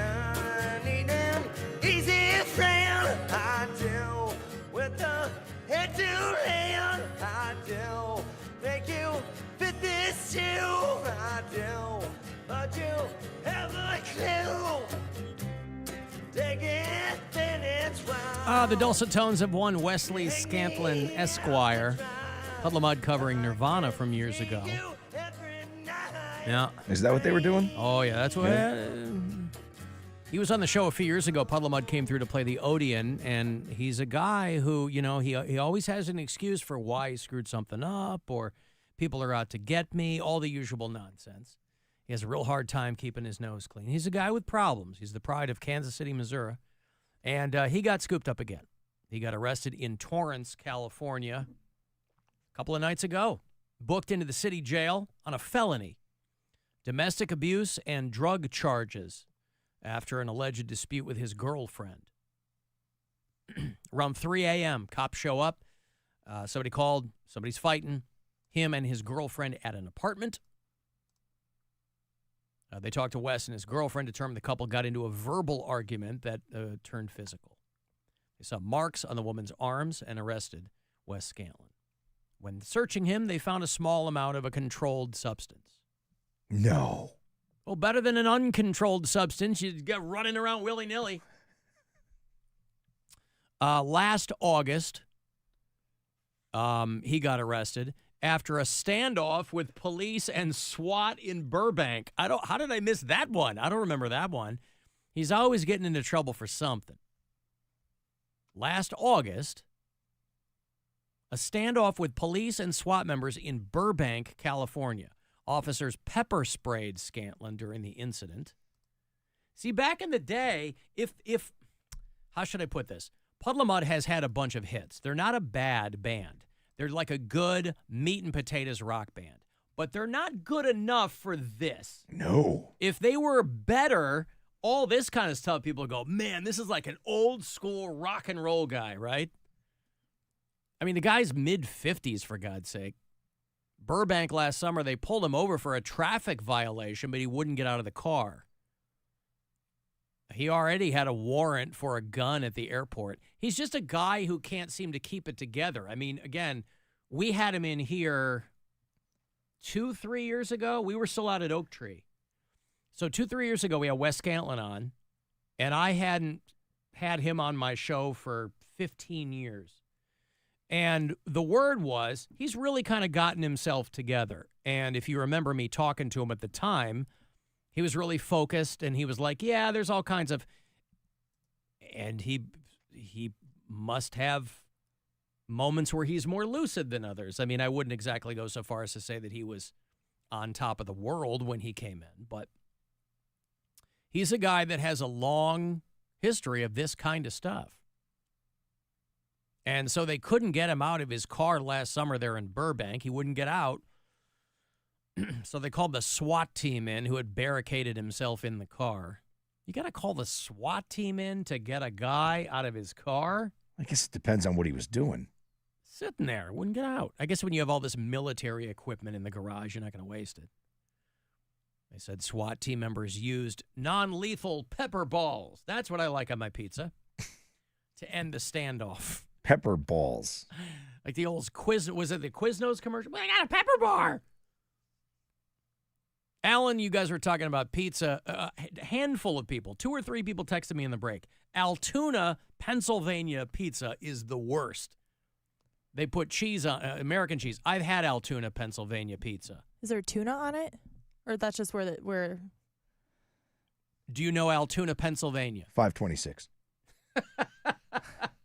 I don't, but it would be really gross if there was tuna I got on pizza. 5 on it. Is that tuna on It's it? called it's a Altoona, Pennsylvania. Altoona is the town. Oh, or was she kidding? I can't tell. No. She's earnest to a fault. Can't tell. Altoona, Pennsylvania. If you've ever had it, it is. So it's like the thick dough. It's the tomato sauce, sliced green pepper, which I like, salami, and then they drown it in like American cheese or whatever they got lying around. I don't know how they came up with it. I mean, they're crazy out there in Appalachia. But between St. Louis and Altoona, some people will swear by Altoona pizza.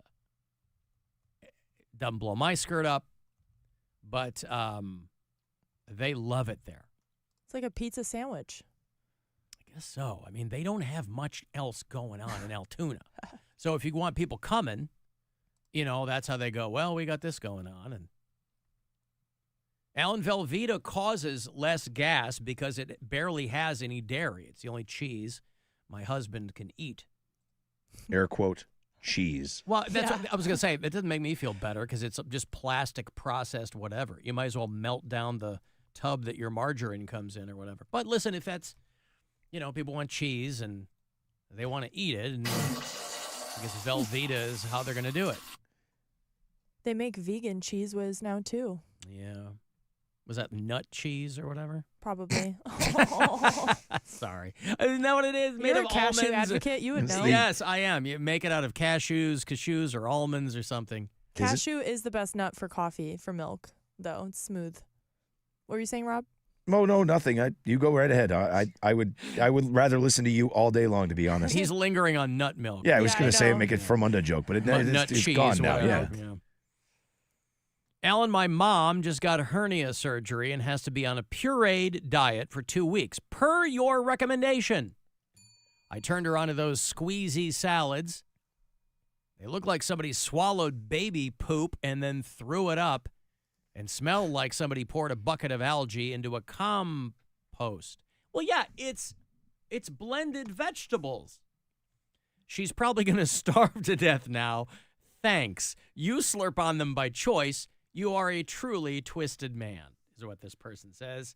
So it starts, oh my goodness, here's an opportunity for me to keep my mother healthy, nourished. I'll go get what Alan's, saladpower.com. That's hashtag not an ad, but people who ask me, that's where I get them. I don't know if they're the only game in town. That's where I landed.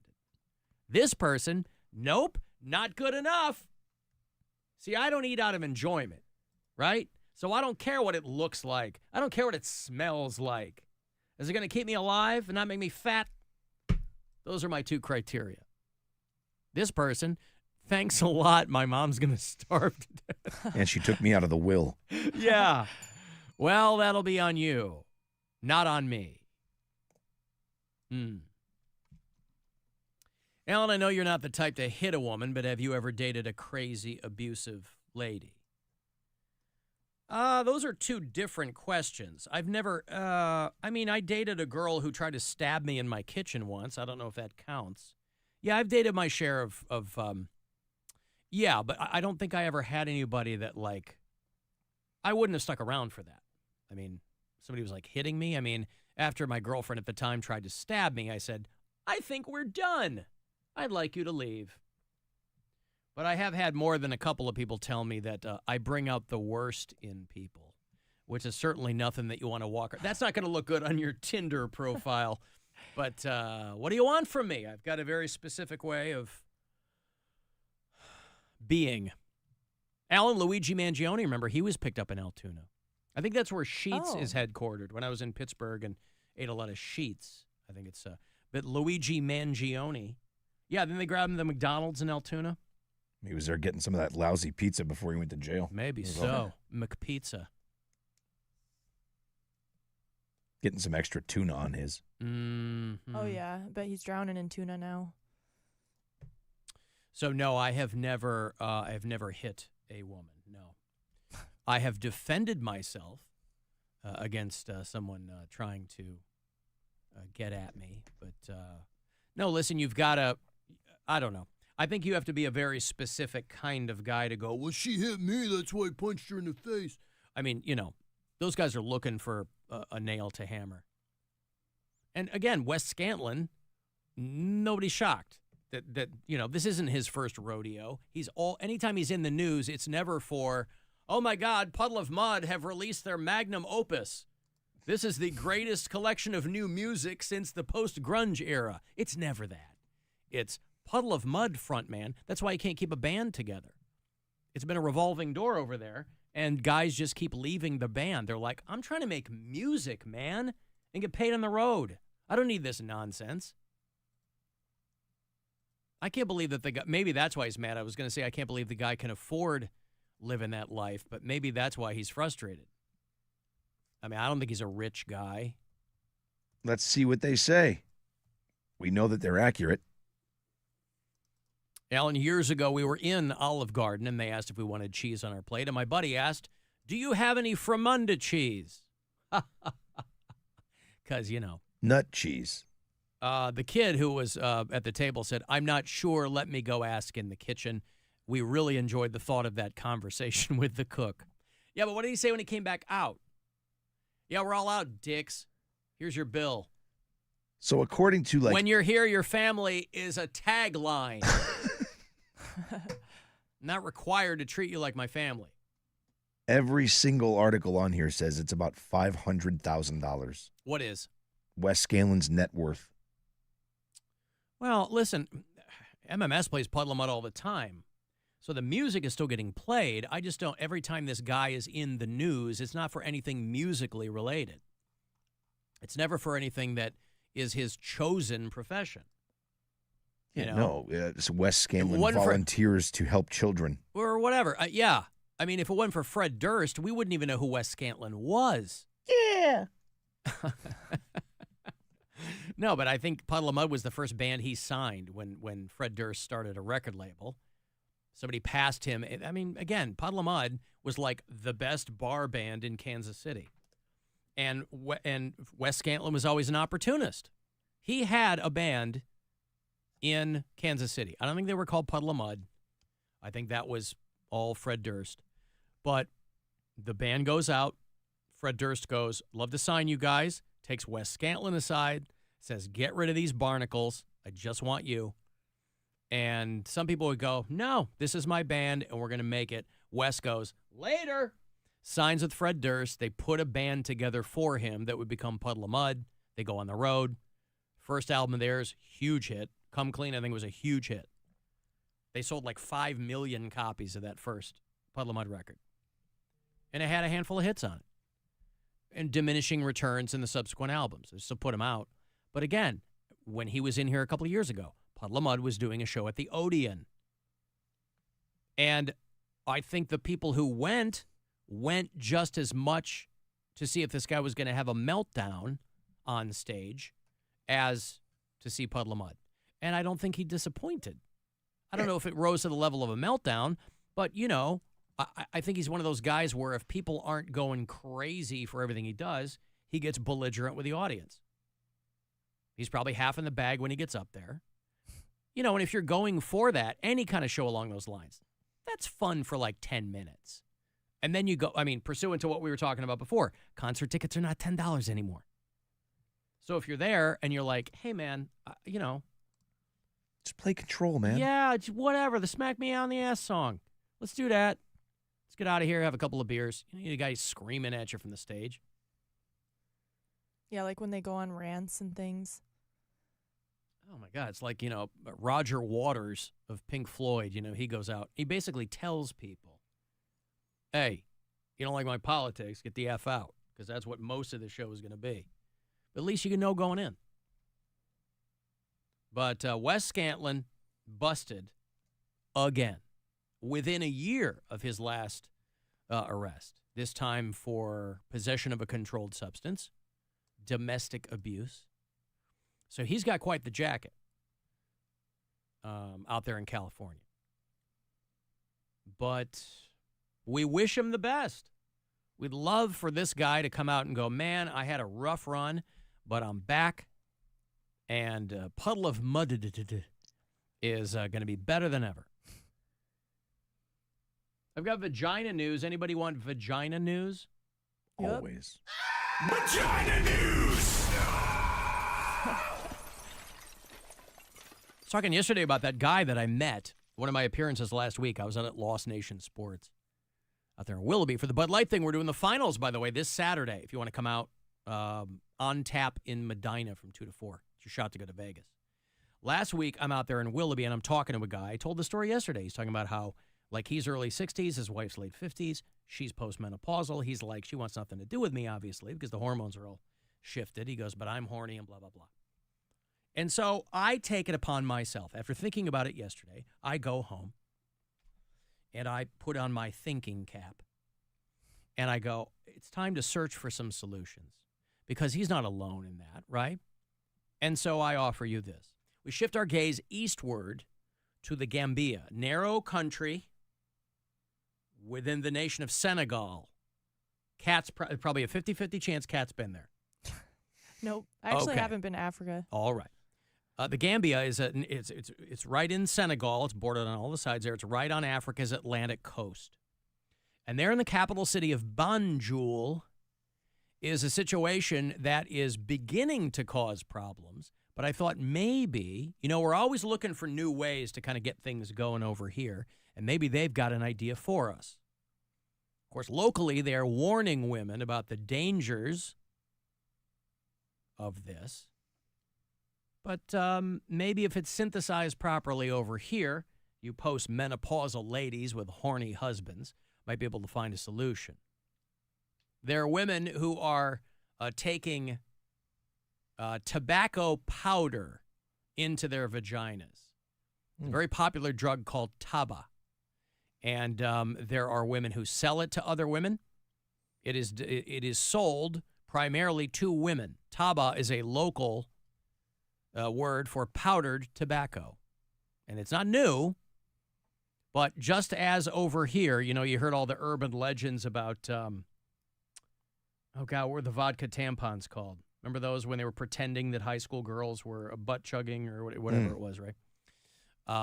Well, there are women over there that are taking this ground up tobacco powder, and that's never enough. You got to mix it with some other things, and then they insert it into the vagina, believing that it enhances their sexual pleasure. Now, what I told this guy last week was, we're kind of in a golden age here of solutions for women. We're past the Viagra years. That's still happening, but it's not top of the rock anymore.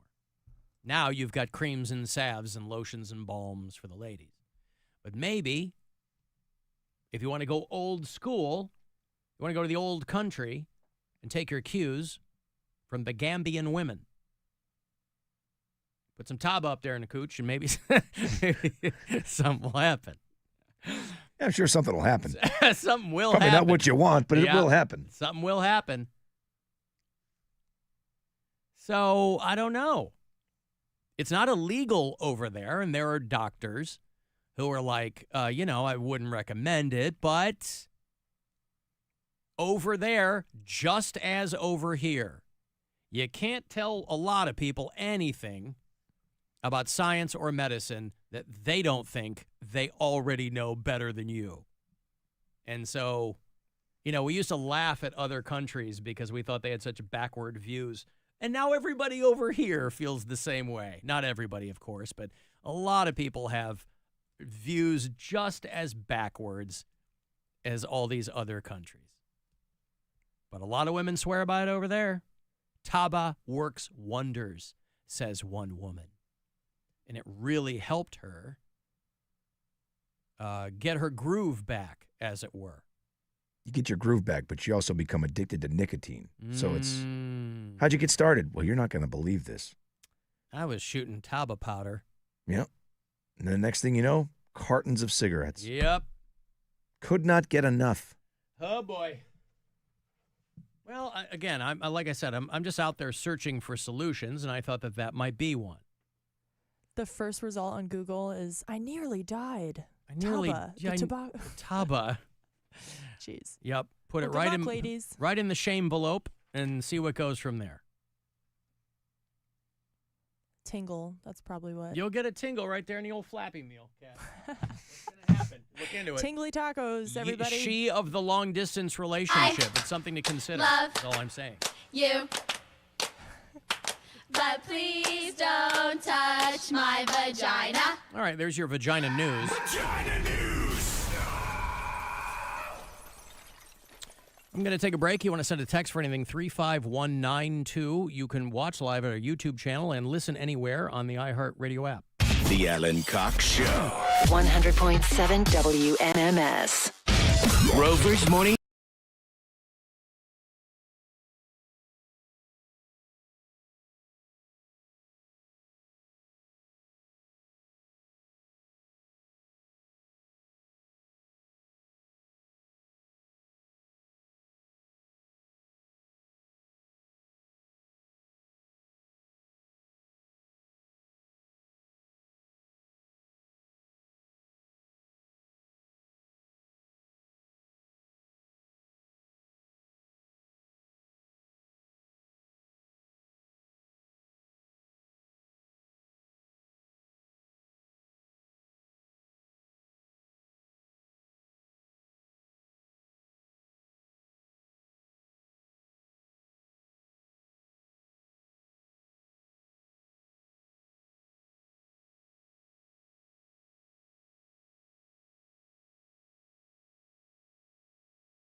months. And you can take that crap and blow it out your ass. And for good measure. Call the Alan Cox Show. 216-578-1007 or 1-800-348-1007.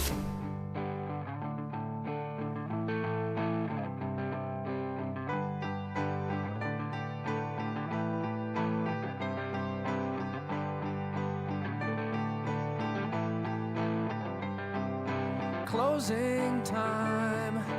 Open all the doors and let you out into the world. You know, the city of Minneapolis, we have a lot of bureau chiefs there who listen on the iHeartRadio app. And Minneapolis has a great rock and roll history. The Replacements and Soul Asylum, Morris Day and the Time, a young man named Prince. Who? Right? Prince, Rob. No, not familiar. But people forget Semisonic was also a Minneapolis band. Dan Wilson was the main guy. He went on to be a songwriter for a lot of other very well-known people. So he's had a pretty good career. Everybody knows this song. Semisonic is just the latest in a long, long list of artists who do not want to be associated with the Trump administration in any way possible. And the Border Patrol they've got some deportation video that's using closing time in it. And back in the day, if you were to ask, hey, stop, are you using our music? The people you were asking could say, okay. Well, the people in charge now, they don't pay attention to anybody. So Semisonic is like, hey, we're making it very, very clear that we don't want our song being used in this. It's closing time. We're making America safe again. Oh, you are adorable. Anywho, you don't have to go home, but you can't stay here. It's government by trolling is what's happening. And so the guys in Semisonic are like, we just want to be on record as, This wasn't our idea. No, nobody wants to be a part of anything. Trump basically has Jason Aldean, Kid Rock, and Lee Greenwood. Everybody else knows he's poison. So the guys in Semisonic are just the most recent unfortunate members of that fraternity. But they're still making money off this song, boy. Did they ever have a follow-up, or was this it? Well, the very first one was called If I Run. We've talked about Semisonic in the past.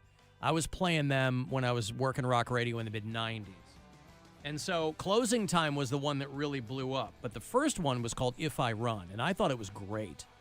They had a handful of follow-up hits, yes. None of them as big, obviously, as Closing Time. But they had a song called Secret Smile. They had FNT. Do you remember FNT? I don't. Stood for Fascinating New Thing. The album that got them going was called Great Divide, but they had, or Feeling Strangely Fine was the one with Closing Time, but Great Divide was the one that had If I Run on it. They had a song called Singing in My Sleep. They had a handful of songs that people really dug. They've got a best of and everything. The guy just writes a good song, you know what I mean? He's got a good voice. FNT was the lead track on Great Divide, which was 1996. I want you to love me. You don't remember this? I don't. It was like a follow-up rock radio back in the day. I'm surprised that you never been told before that you're lovely and you're perfect and that somebody wants I mean, it's just solid post-grunge music from Semisonic.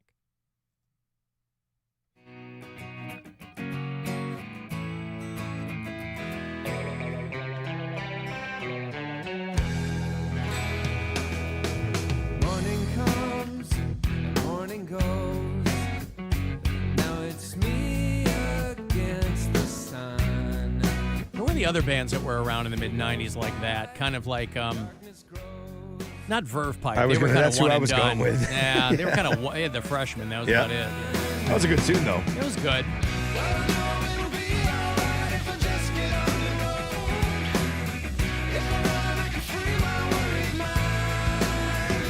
Yeah, so anyway, Great Divide was the first one, and then Feeling Strangely Fine was the one that had Closing Time and Singing in My Sleep and Secret Smile. And yeah, so a lot of Closing Time, obviously their biggest song by far. But currently being used by the White House and the Border Patrol in semisonics like, hey, dickheads, this should come as no surprise to you that we want nothing to do with this.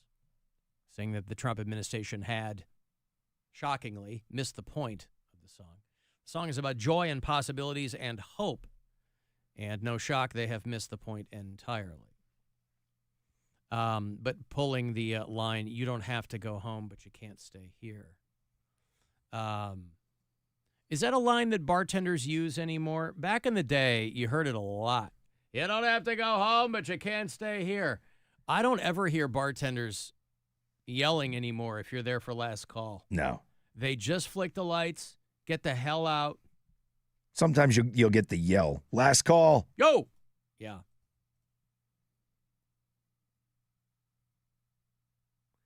Don't forget Ted Nugent, the genius who wrote brilliant lyrics like, get a little talcum, going to borrow it from Malcolm.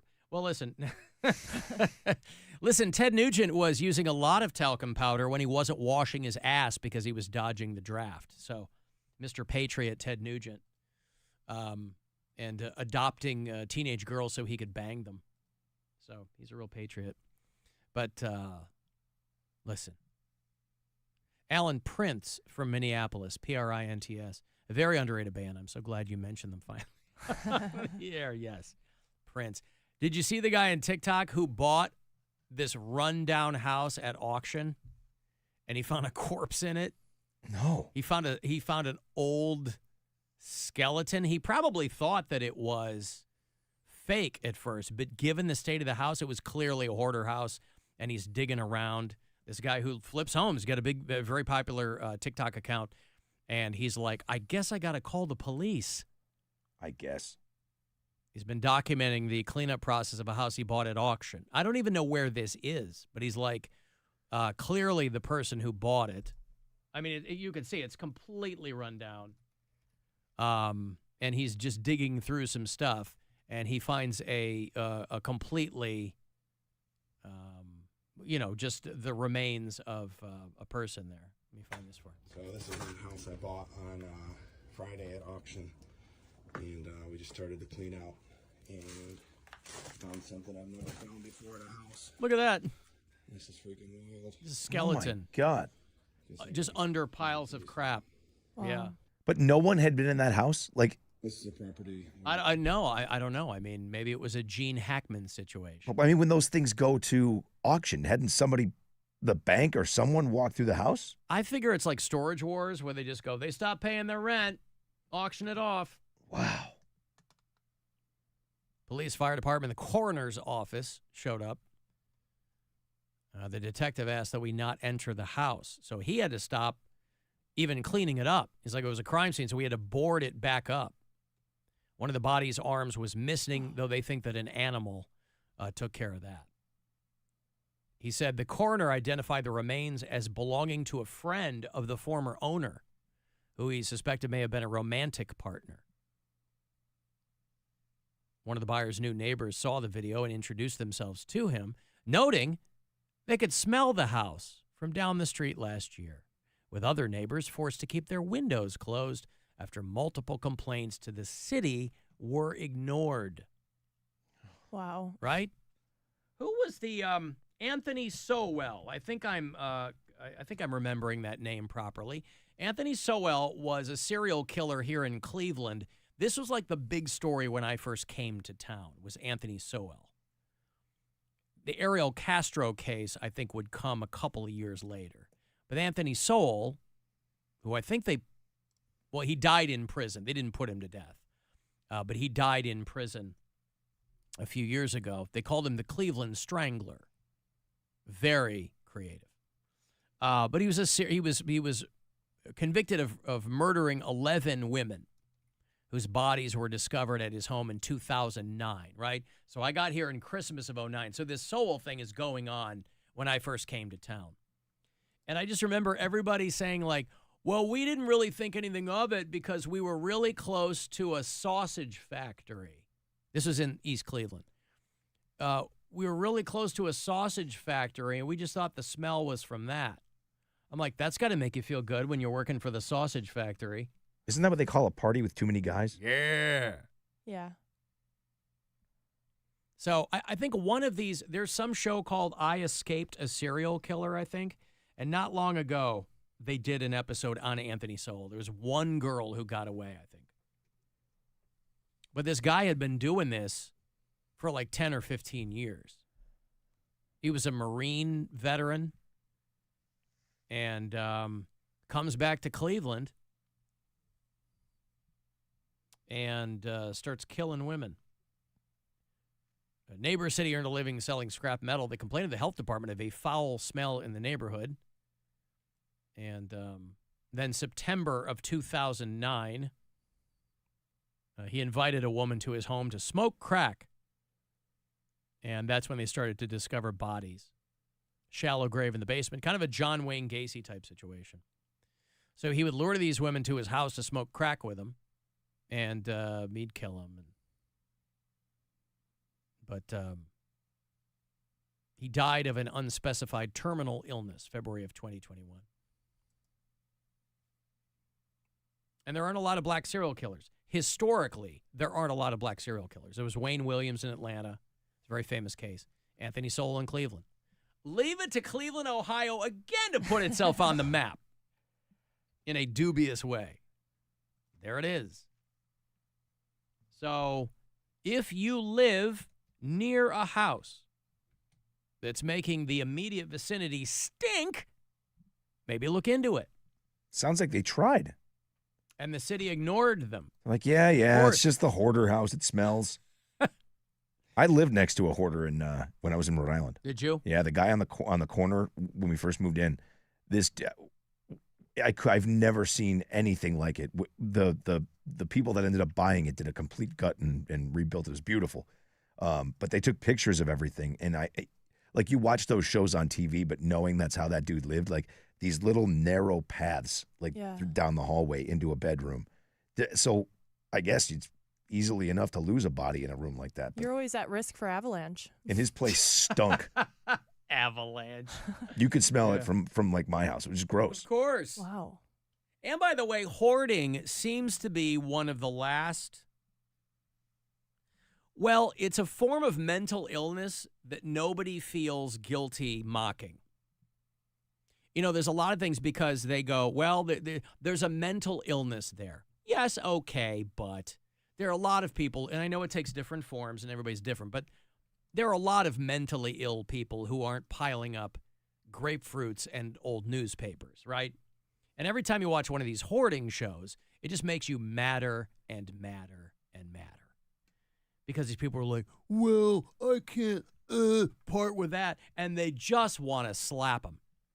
You got to hand it to these people who come in on these shows. You know, they have like the mental health professional is trying to get this person to kind of come out of their shell and figure it out. The family members who are trying to help them get this dumb crap out of their house so they can move around. It's like people with families. You know, Mary Santora, who used to be on this show, she grew up in a hoarder house. She was like, yeah, we had little paths we could go. In my bedroom, there was stuff piled. I'd be like, oh, my God. Yeah, it's terrible. Why? It's like there are a lot of people who couldn't even keep stuff. They don't have enough stuff to keep. And here's other people like piling newspapers and old food going bad. Like you got people that don't have enough new food. Yeah, it's not like it's always valuables that they're hoarding, you know. Right. Most of the time It's it isn't. trash. Yeah. No, it's junk. I always said they should have combined two shows, right? They should have taken Hoarders and they should have taken Extreme Makeover Home Edition. That's And they smart. should have combined them and then not even told the people. They're like, hey, you're going to Disney. And when they come back, all their crap is gone. That's awesome. And they have a house. Move that dumpster. Move. 25 dumpsters show up instead of a bus. Yeah. Just combine it. Done. Easy. I would watch that all day long. Hoarder House Makeover Edition. Yeah. Yeah. Extreme Makeover Hoarder Edition. Yep. That would be such a great concept. Or how about a dating show? It's Hot Hoarder Island. I mean, none of these Hoarder people. Hose. Yeah, Hoarder Hose. None of these people are attractive, but I mean, Hoarder Island, where Hoarder Survivor. you send them off, and there's a little dating pool out of them. You get them out of the country, and then when they come back, Oh, you're going like the Hoarder houses- Bachelor. Yeah. Okay. Hoarder, All right. or bachelorette. Okay. More fun because they'll most likely have fewer teeth to contend with. See everybody sitting there trying to figure out which one of them can take the ramekin home. Yeah. I got the salt and pepper shakers. Boy, that dirty napkin needs to come home with me, boy. Dirty napkin.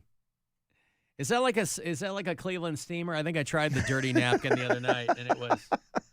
I didn't think I could bend that way, but I made it work. Well, congratulations. Well done. Hey, thank you.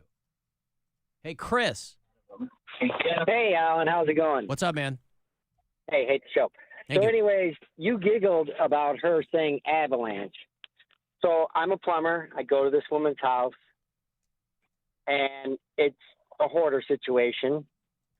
And I told her there's no way, there's no way I can get my machine through the house. You'll have to make some room. I'll come back. So I come back the next day with a buddy to drag this machine through her house. She had cleaned up a little bit. Yep. And we bumped one of the piles, and it was like an avalanche. Everything just came running down. It's like And then it's we like get in the it's like basement. it's like Jenga. You hope you don't end up underneath it. Right. But we go downstairs, and there's nothing in the basement. Everything is upstairs and in her car and on the front porch. So what did you do?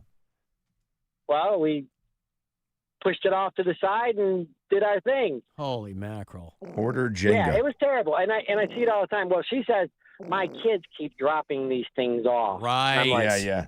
Okay. Put them out I on the got ya. curb next Tuesday like everybody else, lady. Right. Yeah. All right. Thank you, Chris. You're welcome. Excuse me, sir. You knocked over my entire wall of McDonald's cups. Can you please fix that before you go? I had these old diapers arranged in a ziggurat, just the way I wanted them. Hey, Chet. Hey, what's going on? What's up, man? How you guys doing? Hanging in. Yeah, I used to do estate cleanouts. Yeah. We had this. We had this house. for you.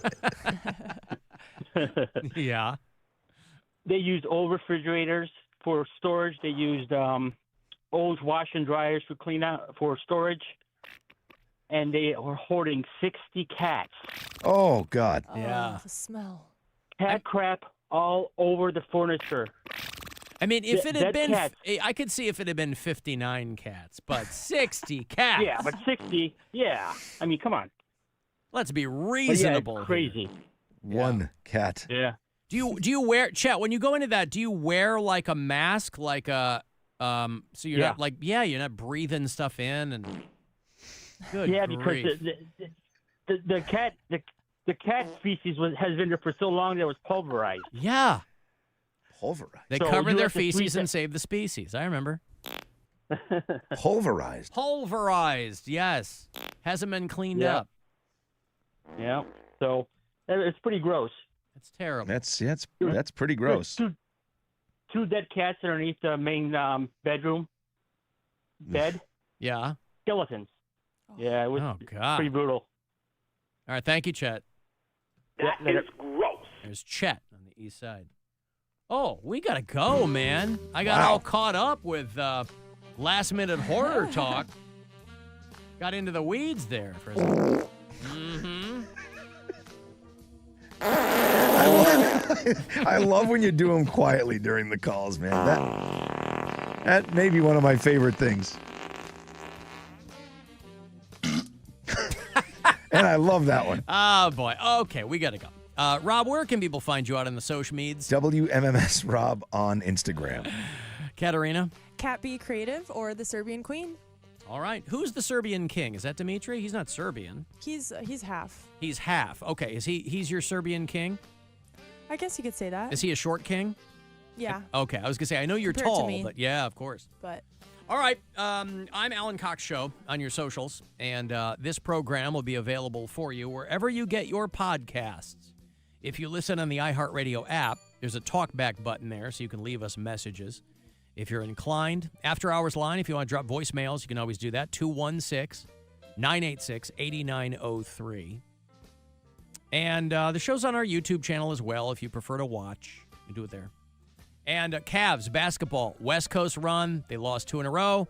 Hoping to get their mojo back tonight, as it were. They're playing the Kings in Sacramento tonight, 10 o'clock tip on the Buzzard. 9:30 is that pregame coverage. And you'll get the Corey Roddick experience between now and then. So you're in good hands. So we'll talk to you guys again tomorrow around 2 o'clock. Thanks, guys, very much for hanging out, and I will see you in hell. And now I must leave you as the Brady Bunch is on, and I find 4 of those children incredibly arousing. Get out of here. Be careful of what you say. Be careful in every way.